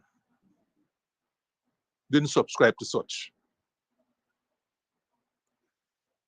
So, Leland, enjoy your money if you get it. And I say if you get it because it can be very difficult with this government to get money. And let me put it this way, with any government, I don't say this government, with any government, to get these monies paid, but it looks even more so with this government when a so-called opposition figure is involved. Now, while going through the comments of the program last week, I came across one where a person was asking, one of the listeners, viewers, whoever, was asking about the status of my lawsuit with the government. You will recall that it was last year, May 2024, that I filed a lawsuit, 2 lawsuits against the government for wrongful prosecution, among other reasons. One suit was filed in what is called the constitutional jurisdiction, and one was filed in the civil jurisdiction. The respondents were the Attorney General, the Director of Public Prosecution, and 2 police officers, one who arrested me and one who swore to the charge in court, in the magistrate court. Those 4 are the respondents. The 2 matters, one in the constitutional jurisdiction that was being heard by Chief Justice Roxanne George, and the one in the civil jurisdiction that was being heard by Justice Navindra Singh. The 2 matters have been consolidated into one, and they are being heard by Justice Gino Prasad. Okay, so that is where they are.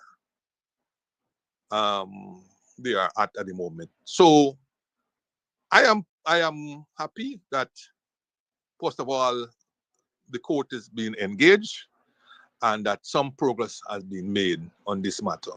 And I hope ultimately that justice will prevail in this matter, and that I will be adequately compensated for the egregious wrong that was done to me on on the, I think it's the 2nd or 3rd December of 2020 when I was arrested. I must say also that in August of last year, Justice Prasad awarded me $200,000 to be paid by Attorney General, $100,000, and the DPP, $100,000. This money was to have been paid by October the 5th of last year.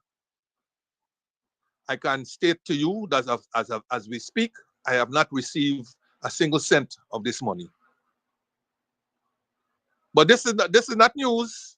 This is not news. Up to yesterday, I was listening to Paul Slow's program, and he was indicating that the $500,000 that had been awarded to him as costs in the case that had to do with I think it was I know the $500,000 was awarded in the case that was before Justice Gino Prasad that he won, had not been paid to him up to yesterday when he spoke.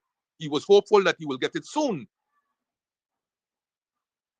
He was hopeful that he get it soon, but it's just to indicate to you that when it comes to the payment of these costs and so forth, one has to go through a lot of hoops in the payment. So I haven't received my $200,000 as yet, even though the judge said it should have been paid by October, I think it's October the 5th or the 3rd or something like that of last year.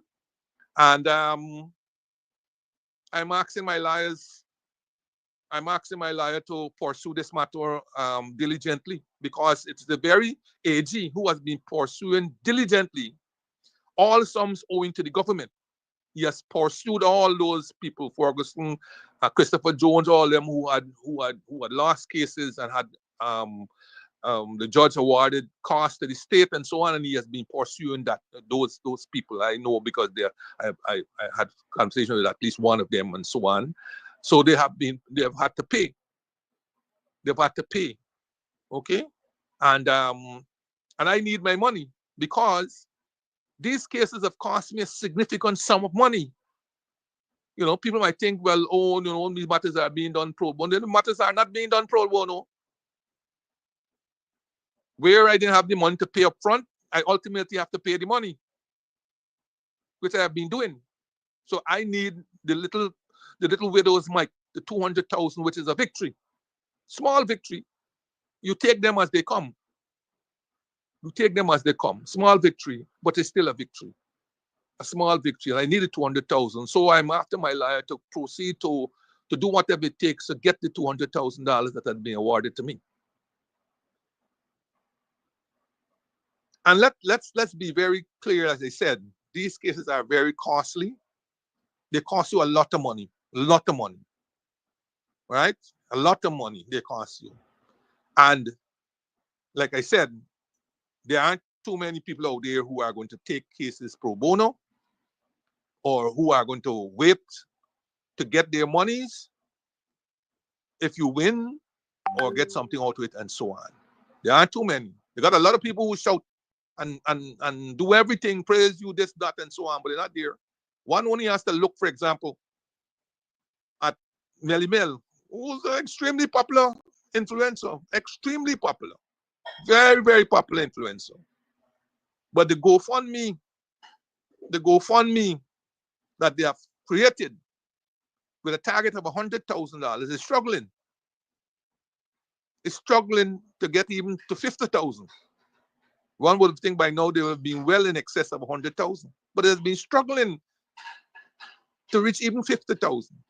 So, as they say, you know, something a sale is not something a yard or something like that. But I think that one, when I remember it, I will say that will be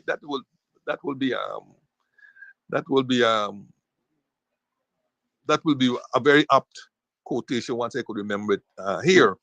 You understand?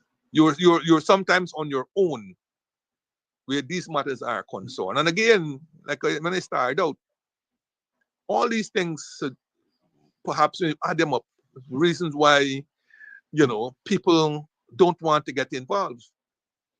right? Because when they look for support or when they look for the kind of help that they thought that they will get and so on, they don't sit, they don't get it and so on. So all these things, when you add it up, they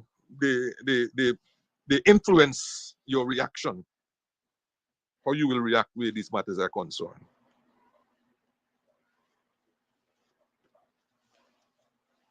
Now, last week, I've been able to get a number of feedback on the topic that I raised last week as it relates to the IMF and the concluding statement that they had left.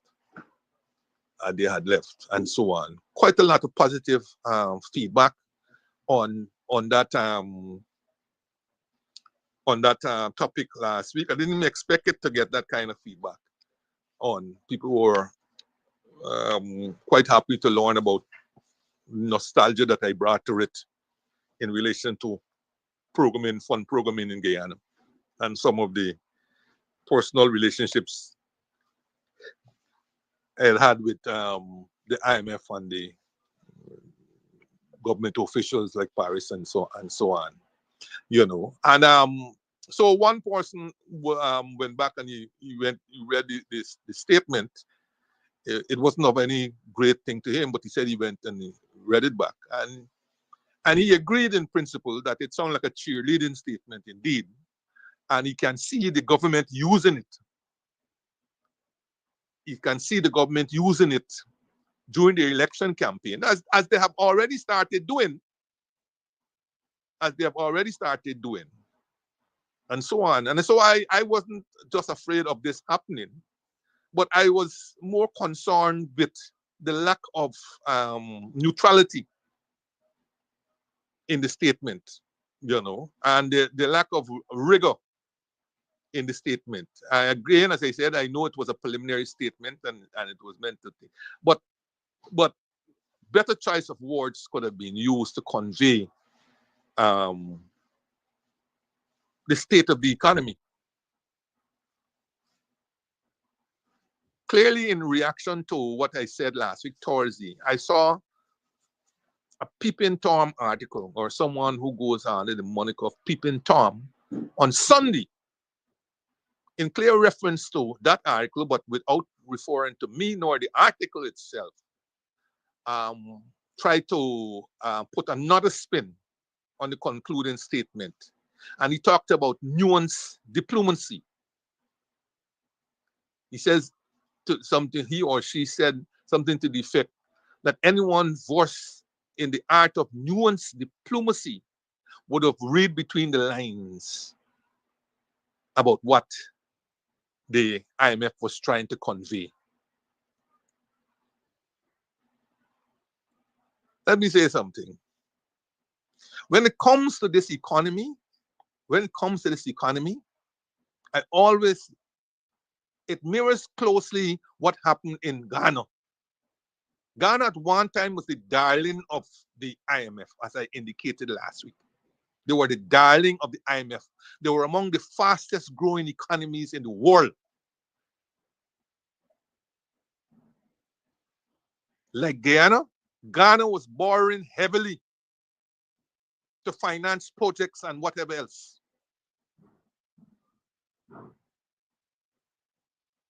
And then the bottom fell out as fast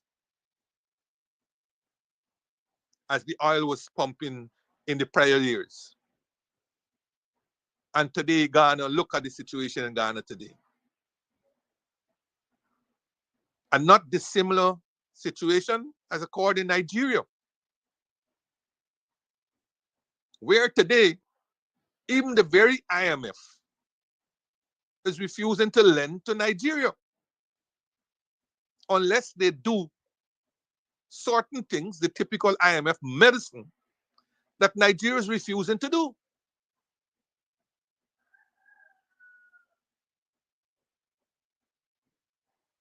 Sure, when you are in a fund program, benchmarks are set, targets are set for you to get certain disbursements from the fund. But Guyana is not in a fund program. Guyana is not in a fund program.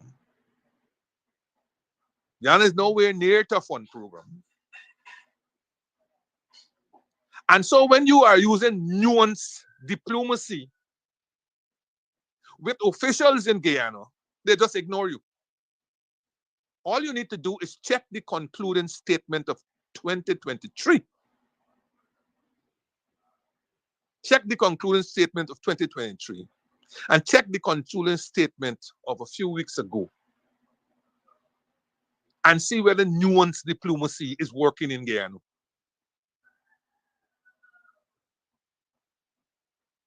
We don't need nuanced diplomacy.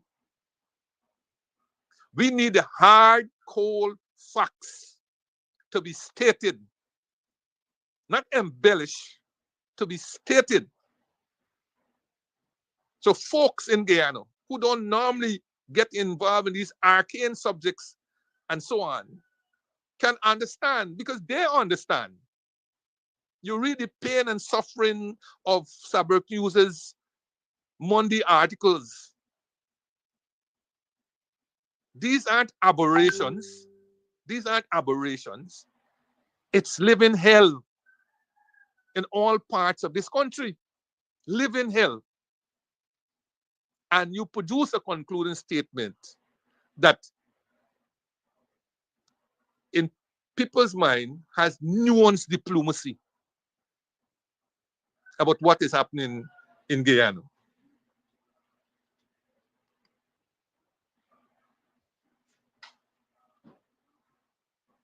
Just a few weeks ago, 1 or 2 weeks ago, perhaps even while they were here, it was announced that Guyana had taken another loan from the World Bank. Latest loan, 156 million US dollars from the World Bank. It's called Integrated Transport Corridors Project. Integrated Transport Corridors Project, with the objective of enhancing transport network in selected regions. 156 million US dollars.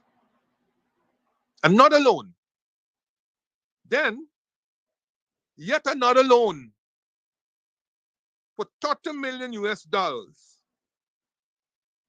Again from the World Bank for a renewable energy project. For a renewable energy project.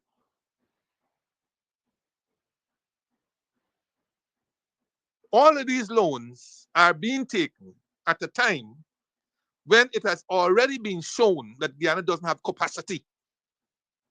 Yet another 5:30 meeting. Oh, they didn't have a meeting because the man went there. I don't know why he thinks that people don't sleep or people don't have to sleep. You get up 5:30 or 5 o'clock and you go and you check a project and then you claim how nobody is there, even though you call the engineer. The engineer got a family. The engineer got a family. He didn't what do you think it is? The engineer has to have some time for his family. And 5 o'clock is sleeping time for somebody who might be working 12 and 13 hours. Engineer may not have 4 and 5 and 6 and 10 servants at his beck and call. So when you turn up at the project and say, oh, they had nobody here at 5 o'clock, it's not 8 o'clock when he perhaps should be at work, or even 7 o'clock, 5 o'clock. Have a heart, man. These people got families. They have to prepare their children for school and all these kinds of things.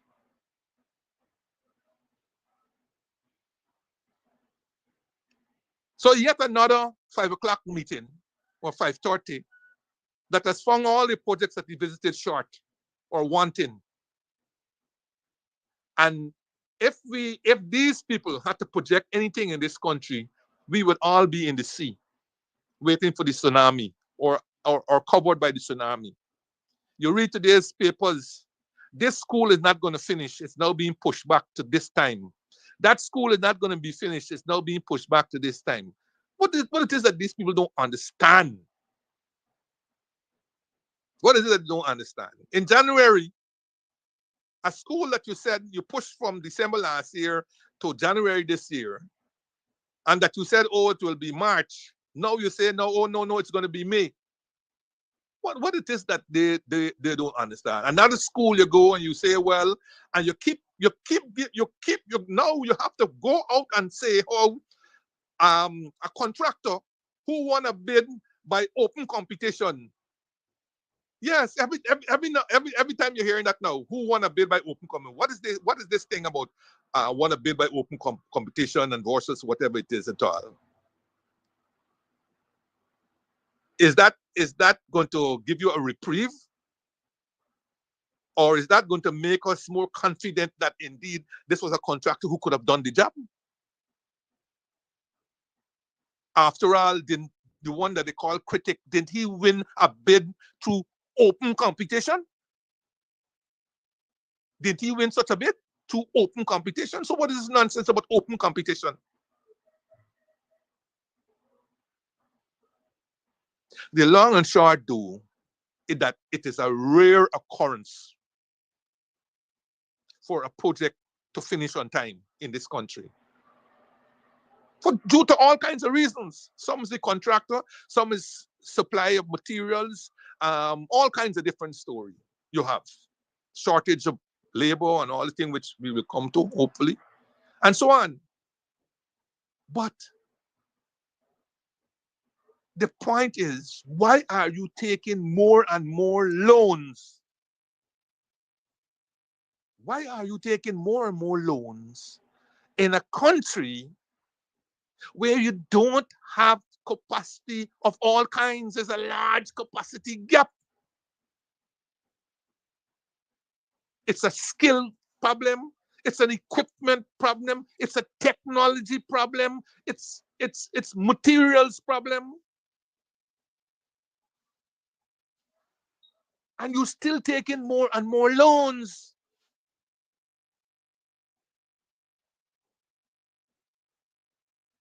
At a time when it has already been shown and studied that we have an inefficiency ratio of 40%, which means that for every dollar spent on infrastructure, 40% is wasted, which will lead to a widening of the productivity gap. What it is that we don't understand. And we are not getting time enough to do post-project assessment and appraisal, to learn what went right, to learn what went wrong, to learn what were the jeopardies, to learn what were the challenges, so that we will be able to do things differently. All these money, and this is the unfortunate things about international institutions.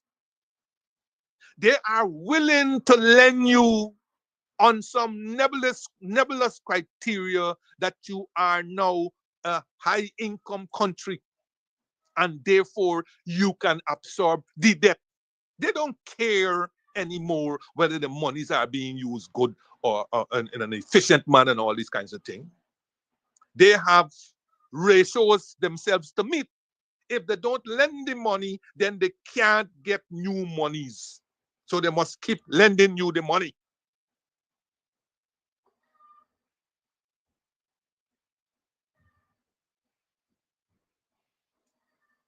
And we don't seem to understand, especially in this country, that whatever ratios they are using to deem us to be a high income country, not saying that wrong, because it's a simple, straightforward thing. GDP divided by population. Hey, you're a high income country. Yes, you can qualify for massive amounts of new debt and more debt, but this debt will come in a more expensive form.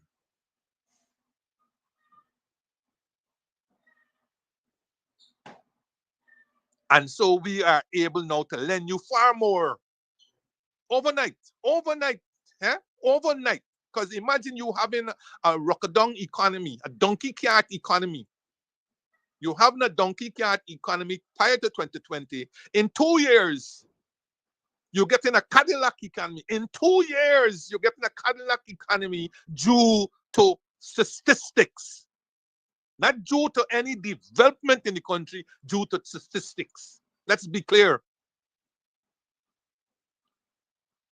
The oil that is being pumped offshore is the oil that is pumping up our economy in dollar amounts. Doesn't say much for development in the country. But it's on the strength of that overnight massive increase in per capita GDP that now you can borrow. In fact, there's so many people rushing to help you because you have a gold mine down there. You see how many airlines I have in Guyana? You see how many? You have 3 airlines out of America. You have Avianca out of Colombia. You have Dominicana out of Dominican Republic. Of course, you have Suriname that was there before. You have Caribbean Airlines that was there before. You have KLM coming, right? On the horizon, Air France and all these. You think they're coming here because we poor? They're coming here because they look at the same statistic per capita GDP. We are high income country. Bring all them people here. They don't care if they're going empty or not. Right? You got, of course, airline also out of Panama and out into Caribbean and all them and so on. Yeah. How many planes can you fill out of Colombia, for example, for 2 flights a week? Or how many planes can you fill out of Dominica for 2 flights a week? How many? And I'm surprised Brazil is not here. They used to be here. They used to have their national airlines here, coming here. You know, of course, we know Venezuela can't come, but they used to have their Venezuelan airlines also here. But more will be coming. More will be coming. So much more that we are already concluding a deal. British Airways, of course, I forgot British Airways also coming here. We are, according to yesterday papers, we are about to conclude a deal to build another terminal. Not sure where this other terminal is going, but yes, to build another terminal. People will come because they look at your statistics and say you're a high income country. This is the only high income country that you know, because the numbers that we are showing, not only showing that we are a high income country, it's showing that we are a developed country based on per capita GDP. It is showing that we are a developed country.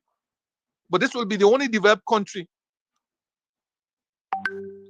where you can't get water without a black tank,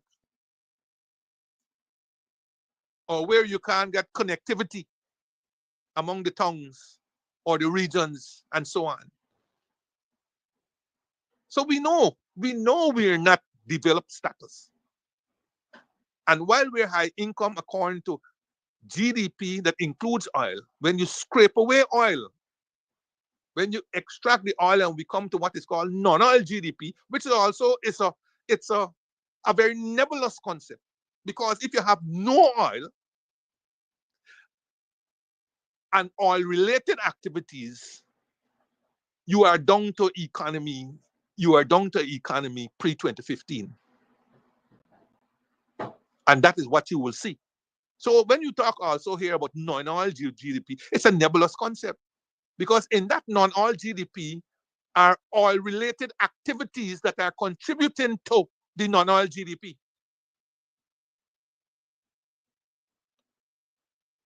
So once the oil is pumping, non-oil GDP will have in those oil-related activities, like the rental of houses and the food, right? And the increased airlines to bring people, right? And the construction that is taking place, all these things, housing and everything else, the restaurants, all these things, tourism and all these things are related, have a direct relationship to the activities that are taking place in the oil. So when we talk about non-oil, it's all we're doing here is saying that the direct investment in oil are not counted in the non-oil part of it. right? When you buy the FPSO, the investment in the FPSO and all these kind of things, those are oil-related activities. But non-oil is the ones that you will be doing here, where you're doing all the construction and the housing and the hotels and the food and the restaurants and all that kind of thing. Not all that is in the non-oil. But as you can see right away, without the oil, there will not be any oil-related activities that are counted in the non-oil. So when you look at all this borrowing that we are doing, and people tell you, oh, we have a low debt to GDP ratio, right? Which has been pegged at 24.3%. By the way, the debt to GDP ratio has been pegged at 24.3%, right? That GDP includes oil activities. And oil activities, as we well know, consumes about 80% of the economy. 80%.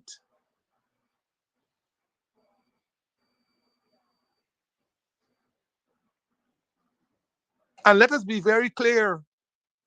Let us be very clear. All the borrowing that we are doing is premised on projections about oil. You know, there was a time when they were telling you, oh, we will be producing 1.3 million barrels per day by 2030 and so on. And yesterday I'm reading that we will be doing 2-point-something million barrels per day by 2030. I'm like, what? So now the question is not only that we'll be doing 2-point-something million barrels per day by 2030, but at what price? But at what price? Because it would seem that the heady days of high oil prices that we would have experienced up to or in excess of 100 million, so 100 US dollars per barrel, would abate for some time now. Oil prices are somewhere around 6 or something US dollars a barrel and declining. And the outlook could be for further declines in these prices. And it's clear, we've said this umpteen times. Drill, baby, drill. War finished in Ukraine, Gaza, Iraq and Iran, Libya and all these places are now less countries that are deemed to be on the other side. Those countries have to rebuild. And so lots more oil will be pumped. So while there will be some demand there for the increased oil and so on, let's look at the supply. Let's look at the supply. So the point is that without going through all of the stats and all these kind of things, there is high concern that we will be saddled with all of this debt,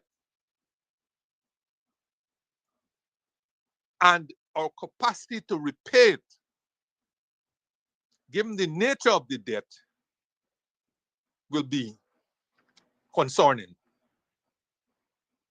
Will be concerning. The other thing we don't seem to remember is this. We could talk about all the ratios we like, but the ratio in an open economy like Guyana that will be, or the statistic, not the ratio, the statistic that will be of interest to us in an open economy to us when we are borrowing so heavily is foreign exchange earnings. Because it is out of foreign exchange earnings that we will be able to repay the debt. So when you abstract all the earnings from the oil, only retaining the part that is retained by Guyana, and you look at all the other things that we are doing in this country and how much they're earning, you know we're going to have some problems. You know we're going to have some problems.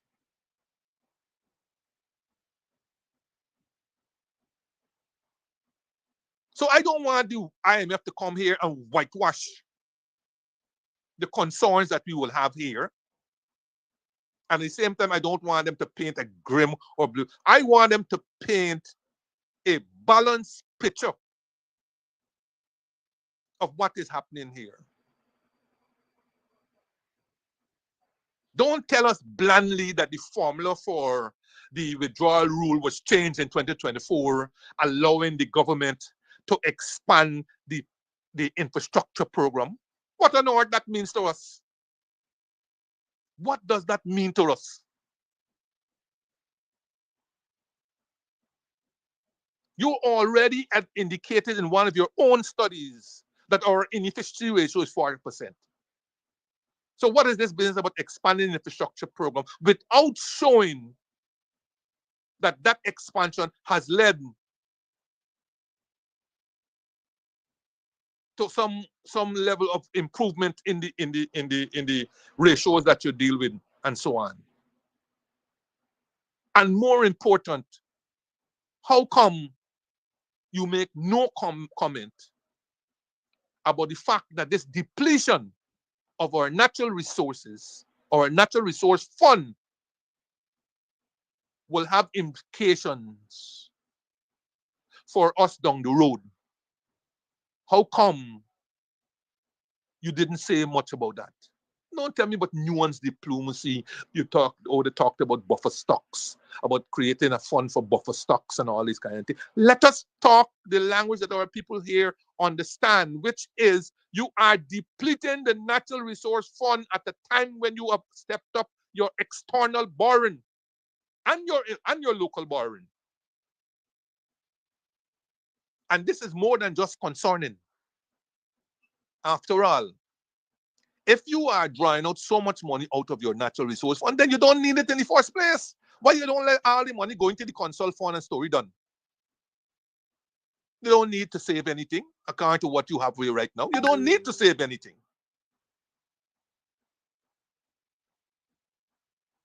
You didn't even say when you were going to draw out all this money, look, it's only going to be for the next 2 years or so. After which we will revert to this or something decide. No. You could be drawing this forever. So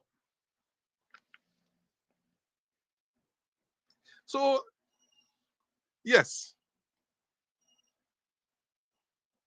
this is the concern we have when you end up putting out statements there as international institutions that are unbalanced. And when such unbalanced statements come in an election year, there's more cause for concern.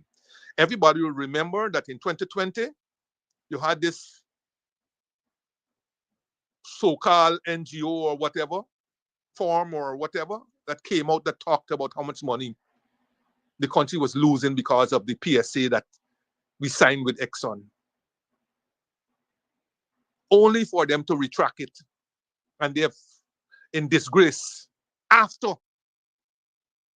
the manipulated elections resulted in the removal of the then Granger government.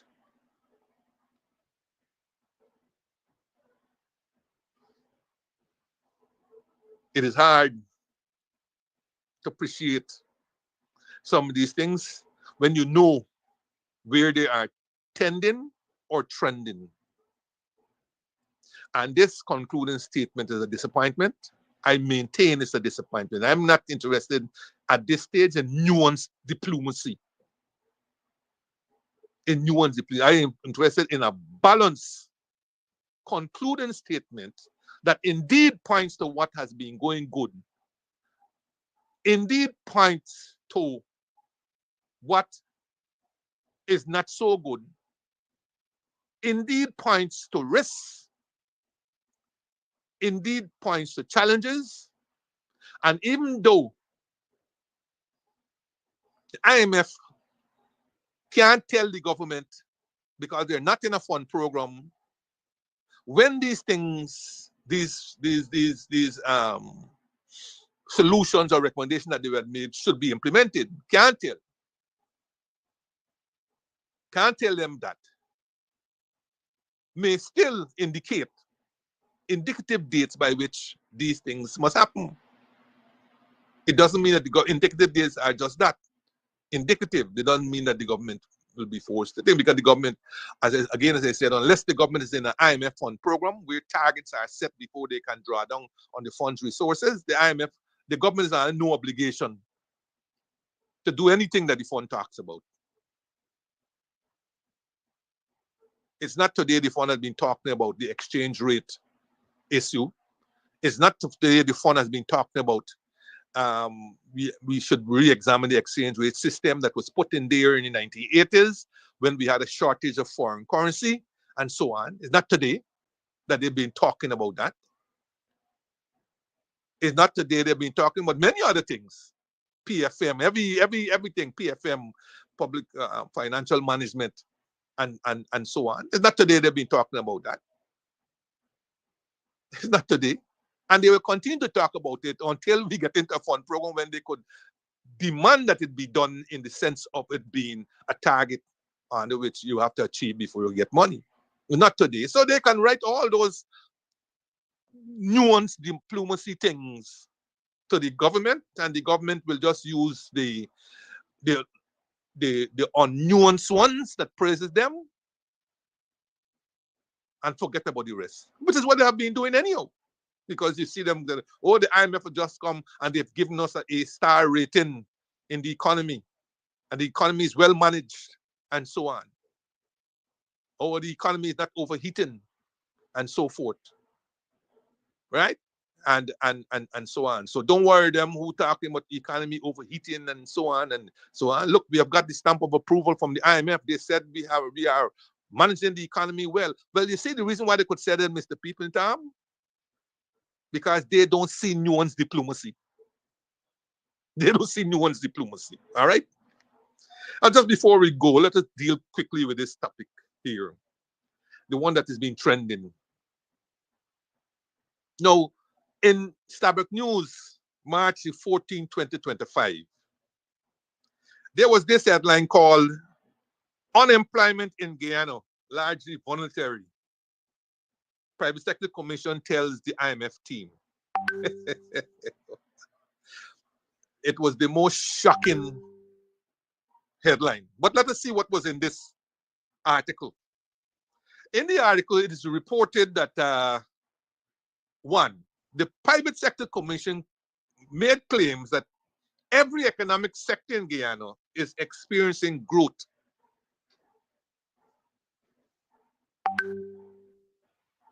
Bringing an increasing demand for skilled labor.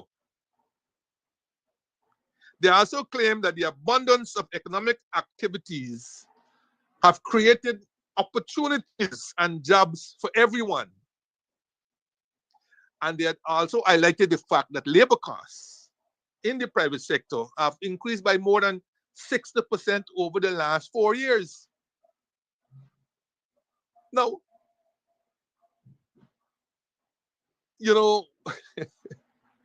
such statements, I believe, can only come from an organization that has been fattened on a diet of concessions,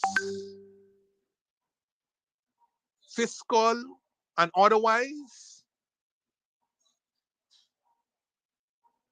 and that believes that its cozy relationship with the government will continue once they cheerlead and sing the praises of the government. Well, if that conclusion, you may say, it comes from one who was associated with a previous government, which might be true. Let us see what the Starbuck News, recognized as an independent news outlet. Let us see what they have been saying. In their editorial of the 18th of March, that was headlined largely voluntary unemployment, they described this statement as bewildering. Bewildering.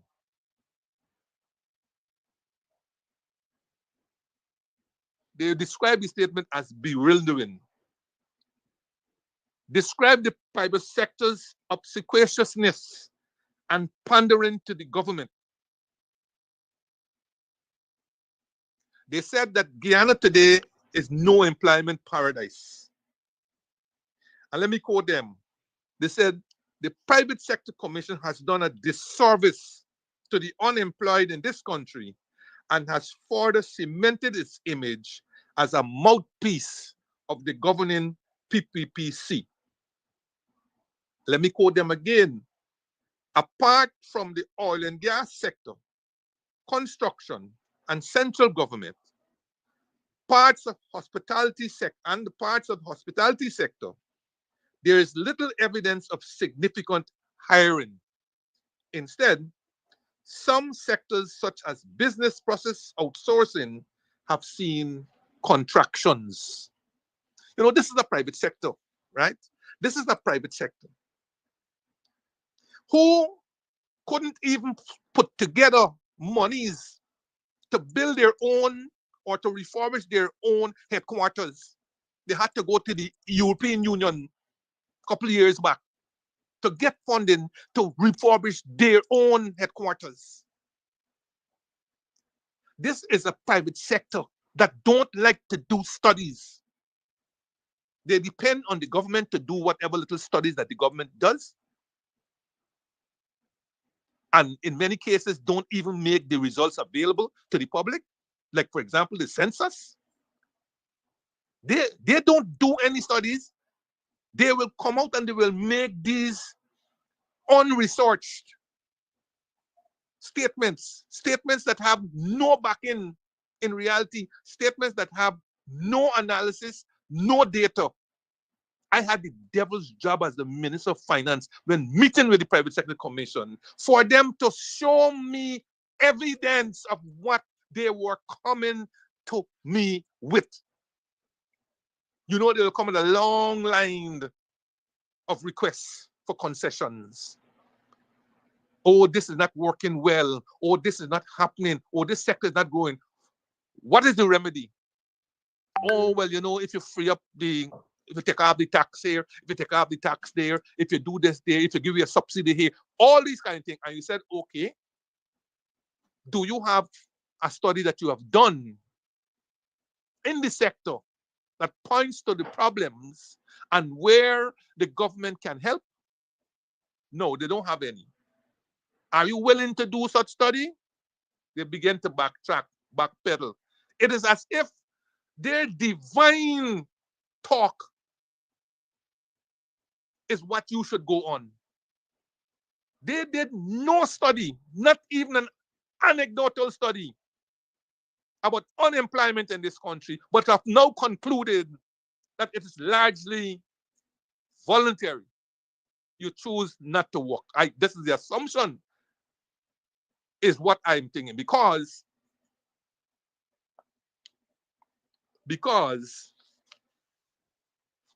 voluntary unemployment is defined, not what they are talking about. Voluntary unemployment is defined as a person who has left their job willingly in search of other employment. That is what is voluntary unemployment.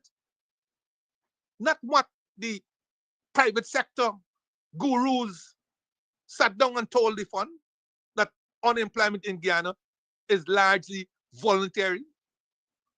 That is not what is unemployment. It would mean that what they are saying is that people have been leaving their jobs voluntarily, willingly, in search of other jobs. That was what voluntary unemployment means. But they did not mean that. What the impression you got, what they meant is that people choose to be unemployed. People choose to be unemployed. This is coming from a private sector organization that is supposed to have captains of industry in this country. And that is the best that they can tell you.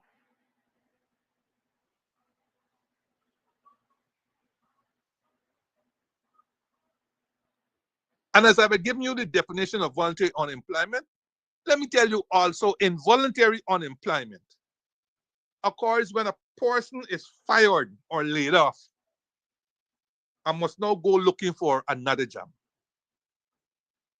And while we're at it, generally, the definition for unemployment is a situation where a person actively searches for work but is unable to find work.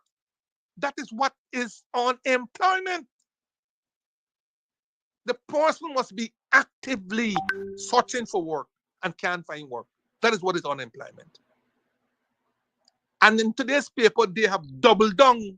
Their chairman has doubled down on this nonsense about voluntary unemployment, meaning that there's lots of work all over the place, but people choose not to work. He has doubled down on it, only exempting the disabled and single parent person. Is this man for real? You are suggesting that a disabled person can't work? And have we stopped using that word disabled anyhow? Isn't there a more politically correct term that we use now? But you're suggesting what? A disabled person can't work? You're suggesting that a disabled person is not looking for work? Many disabled people will tell you that they are looking for work, but they get discriminated against.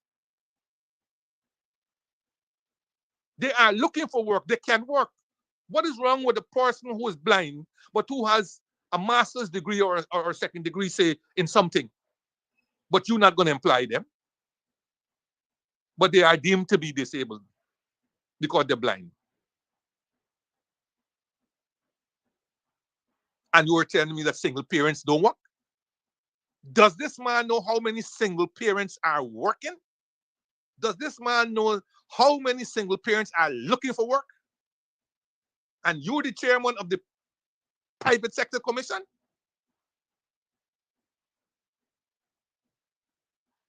But it is this kind of thinking that has this country marking time. It is this kind of thinking that has this country marking time. Look at this. Between 1980 and 2023, according to data, the unemployment rate averaged 12.4% between 1980 and 2023. But in the last 3 years or so,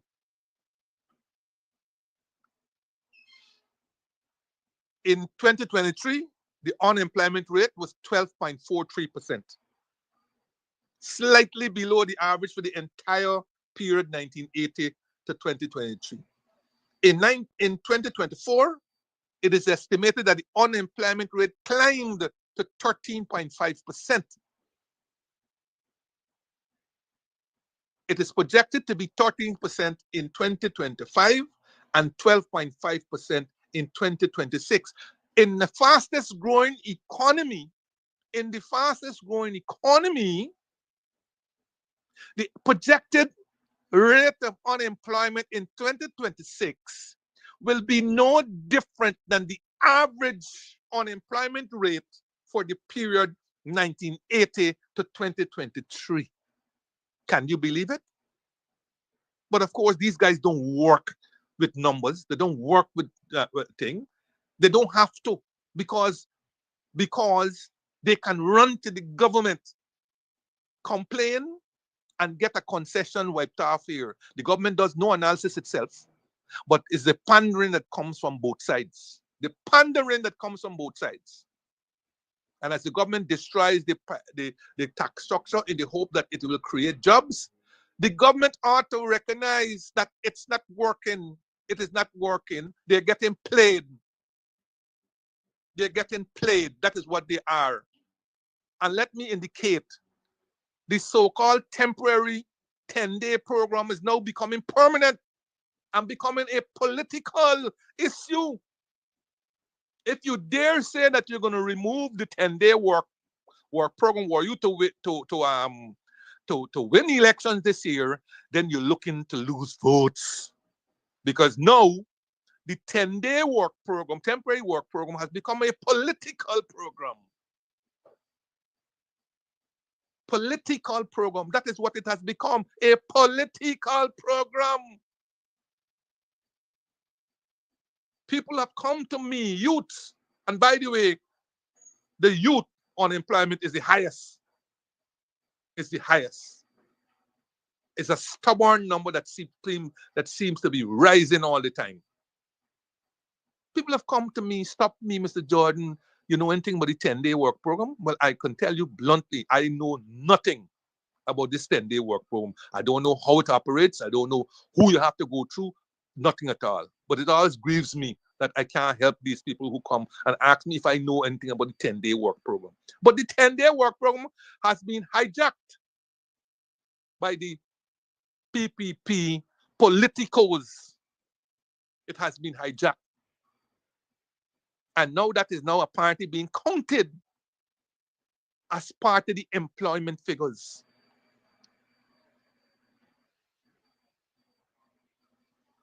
These people claim under this gold program that is now in the news for the wrong reasons, that they have given out nearly 30,000 scholarships. 30,000 scholarships. More PhDs have graduated from this program than any time in the history of this country. Any time in the history of this country, more PhD has been graduated over the last 2 years or 3 years than any time in the history of this country combined.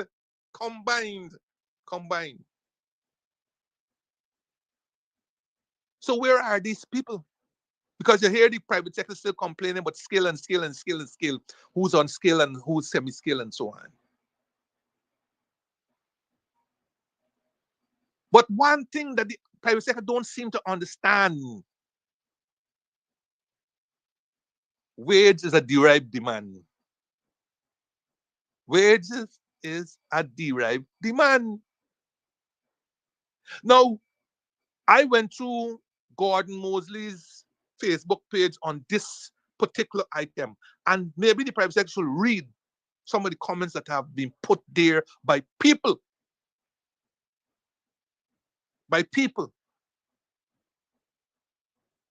It's not that people are not searching for work. People will tell you their experiences. They will tell you their experiences. Talk to the shop girls in Rab Street or Regent Street or Water Street. Hear what is their wage. You want to know how they could work for that kind of wage. Talk to them with NIS. They don't know what you are talking about. But they have a feeling that their monies are being taken out of them because that is what is being represented to some of them. That yes, we're taking out your money, we're paying NIS. But if they get sick and they go to NIS say, no, we don't know anything about you. Of course, what I'm saying here is not a general thing. It's not, they have specific references to certain people, right? We can't put everybody in the one basket. But some basket are for some people, and even the big ones, even the very big ones, there are other baskets that we are going to put out there that they can fall into. Some people say the environment is so hostile that they have to engage in involuntary unemployment. Yes, because of the hostile environment, Because of the hostile environment, they voluntarily leave their job and go look for another one.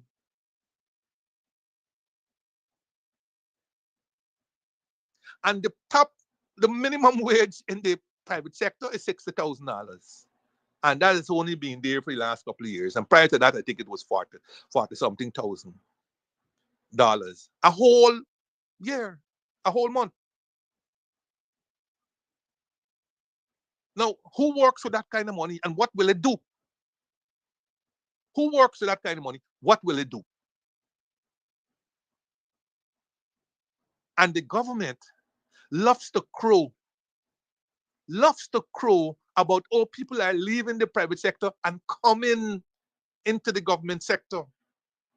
Is that something ordinarily in societies that are not as dysfunctional as Guyana? That might be a feather in your cap. That might be a feather in your cap. But why would the government want to crow about people leaving the private sector when you said the private sector is your engine of growth? When you give the private sector these massive comforts, you're giving them these large giveaways, when you're giving them in exchange for them creating jobs, adding value and so on.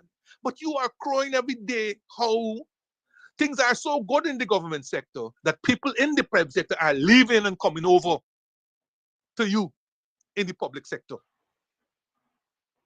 Your minimum wage is 100,000 plus this year when you pay the 8%, because 8% didn't pay yet. It's still 94,000 last year, but it will be 100 and something thousand.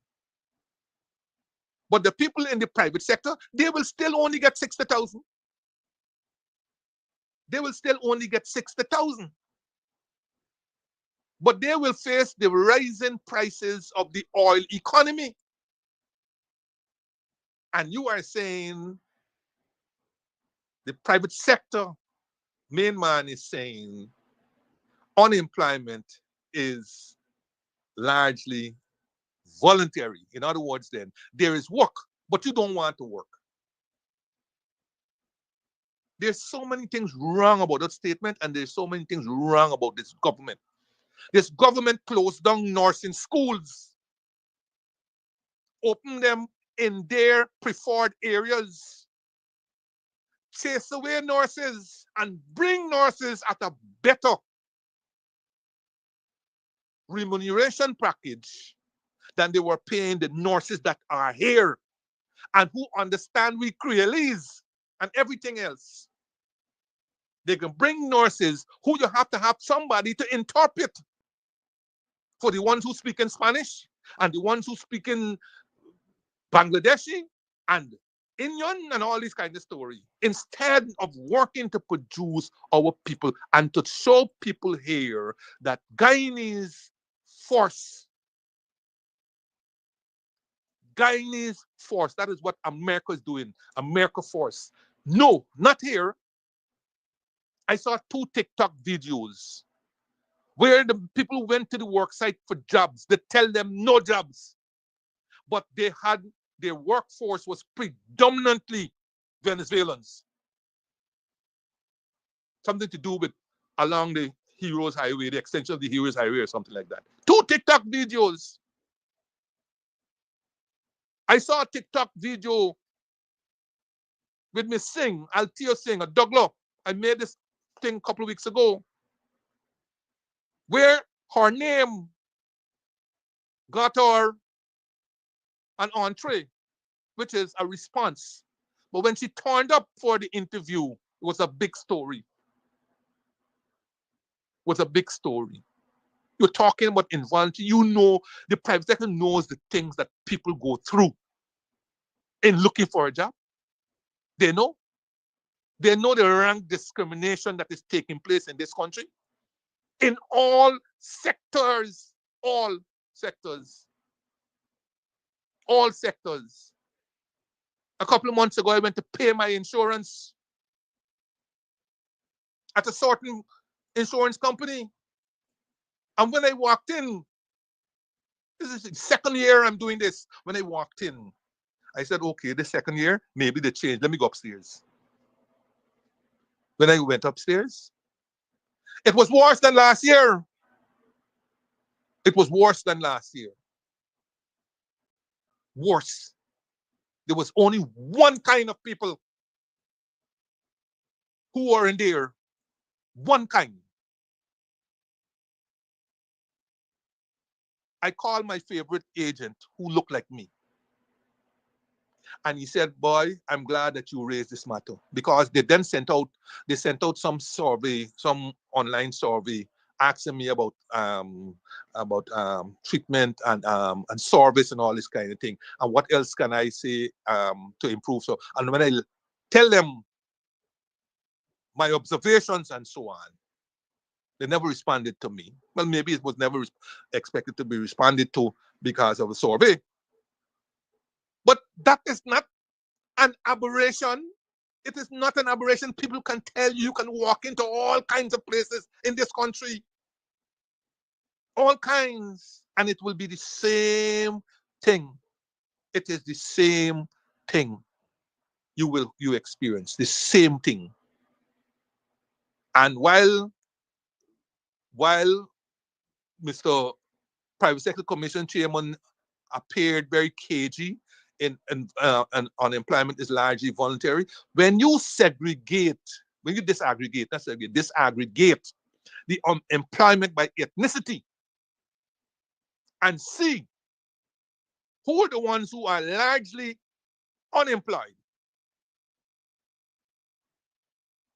and hear their stories, it would not be dissimilar to this thing that says them lazy, them don't want work.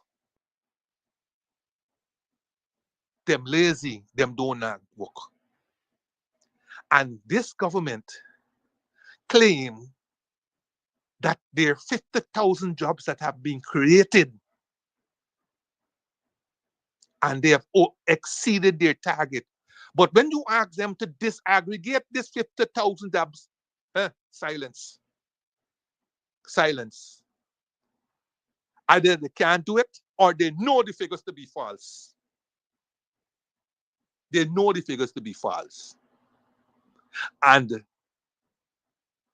are you adding jobs or are you replacing people in jobs? Like, for example, what happened in 2020, all the thousands of people who were removed from their jobs and you bring in your people. That is employment, indeed.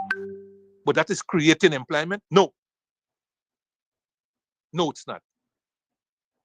And what happened to the billions of dollars that you have been sharing out to your supporters claiming that it was small business grants? What happened to those people? What happened to these small businesses? Where are they? By now, we should have been over. This country should have been over-employed, if for want of a better expression. All these thousands of small business grants that you have been giving out. Thousands of small business grants that you have been giving out. All these people should have now their small little stand or something, small little shop or something that you've put up there. Barbers, masons, carpenters, everybody. All these training programs that you have people undergoing and they can't find work after they come out. They can't find work after they come out. You were telling me that young people prefer to stay home and earn nothing than get a job. Where's the jobs? Where are the jobs? Where are the jobs? Where are the jobs? Private sector, tell us what are the jobs.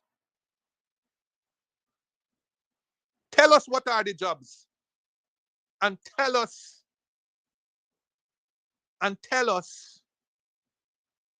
whether people are applying for them. And if they're not applying for them, why they're not applying. And if they're applying for them and they come, why you not taking them? Or why the people say they're not taking them? Tell us. You have done no such work, but you have come up with largely voluntary. That unemployment is largely voluntary. I will continue this topic again next week because there's a lot more I want to say on it, and bring some statistics and other evidence to show that, one, the private sector doesn't understand what the hell they were talking about. Two, there's no recent labor force survey. Three, this whole gold program, I'm not going to deal with gold program because everybody has dealt with it and so on. I had said from day one, that gold program is you know me, GAOL, is a jail program. Okay? And now you're finding out the certification isn't worth the paper that is either written on or so forth.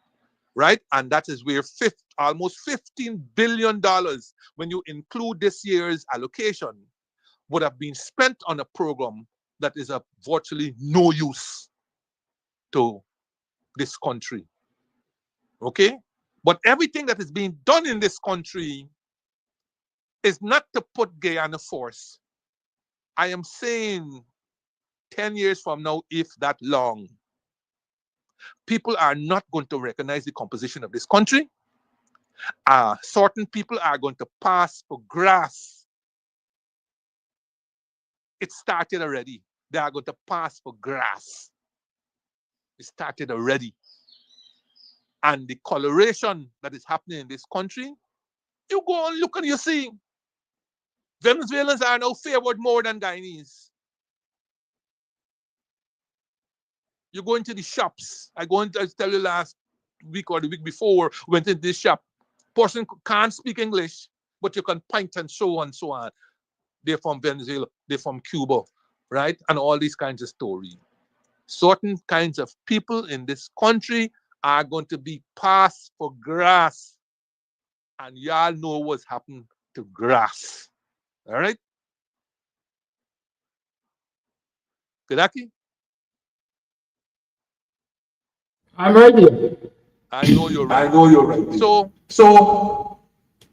another tourism look like it setting up for comment. Maybe we need to wash off all the muck that inhabits this country. You know, but God bless you. Thank you. Thank you, Mr. Jordan, and thank you viewers for tuning in. As usual, you thank.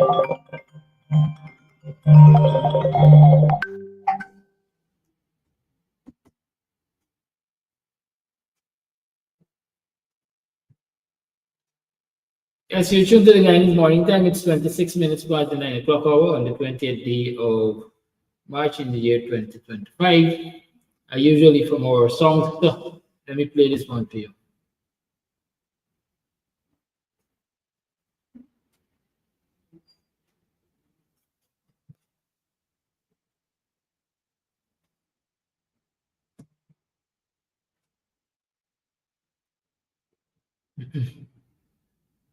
Like the music came out play by.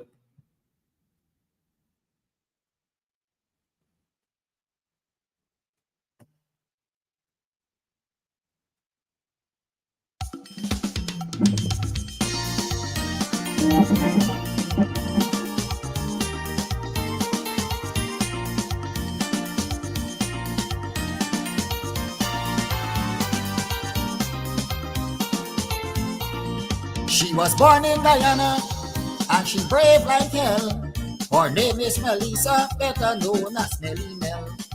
A woman with pride and dignity, she is not afraid of anybody. Raising her voice, always defending democracy. She always finding the time and the courage to come and speak she mind. Always ready to answer your call, cause she ain't afraid of no one at all. So let me stand together and give me support to the sister. So this is no joke, go and me show me support. Always speaking up for the poor man, always ready to lend a helping hand. When you talk, everybody listening, because we know it's wrong things you highlighting. So now it's time for boots on the ground to show support for the things you have done. We stand with me crew in solidarity with you.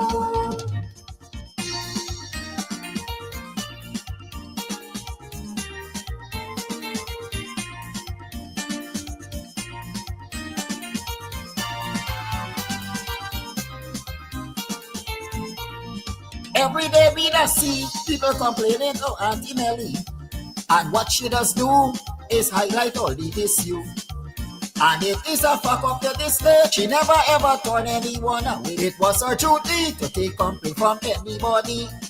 Serious thing like domestic abuse, even sometimes the police just refuse. But she follow up on them serious matter, things you don't hear about in Guyana. Things they will strengthen unity. Let me show support for Auntie Nelly. Please don't turn your back. Auntie Nelly is under attack. People just bring their business to she because there's no satisfaction is guaranteed. And even them politicians, of course, and members of the Guyana police force. Your enemies want to see you fall, but your supporters won't have this at all. It's a massive proof in solidarity with you.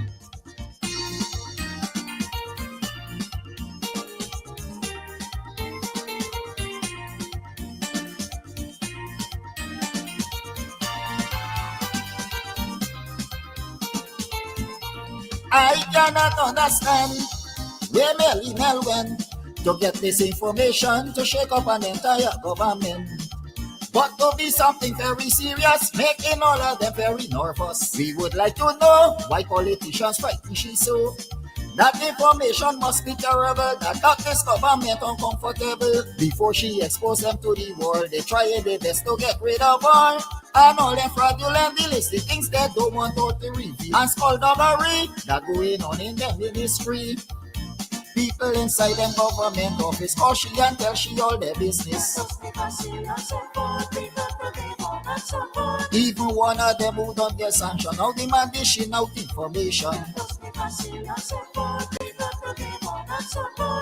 To get rid of you, they will try, and the whole world already know why the entire crew is solidarity with you.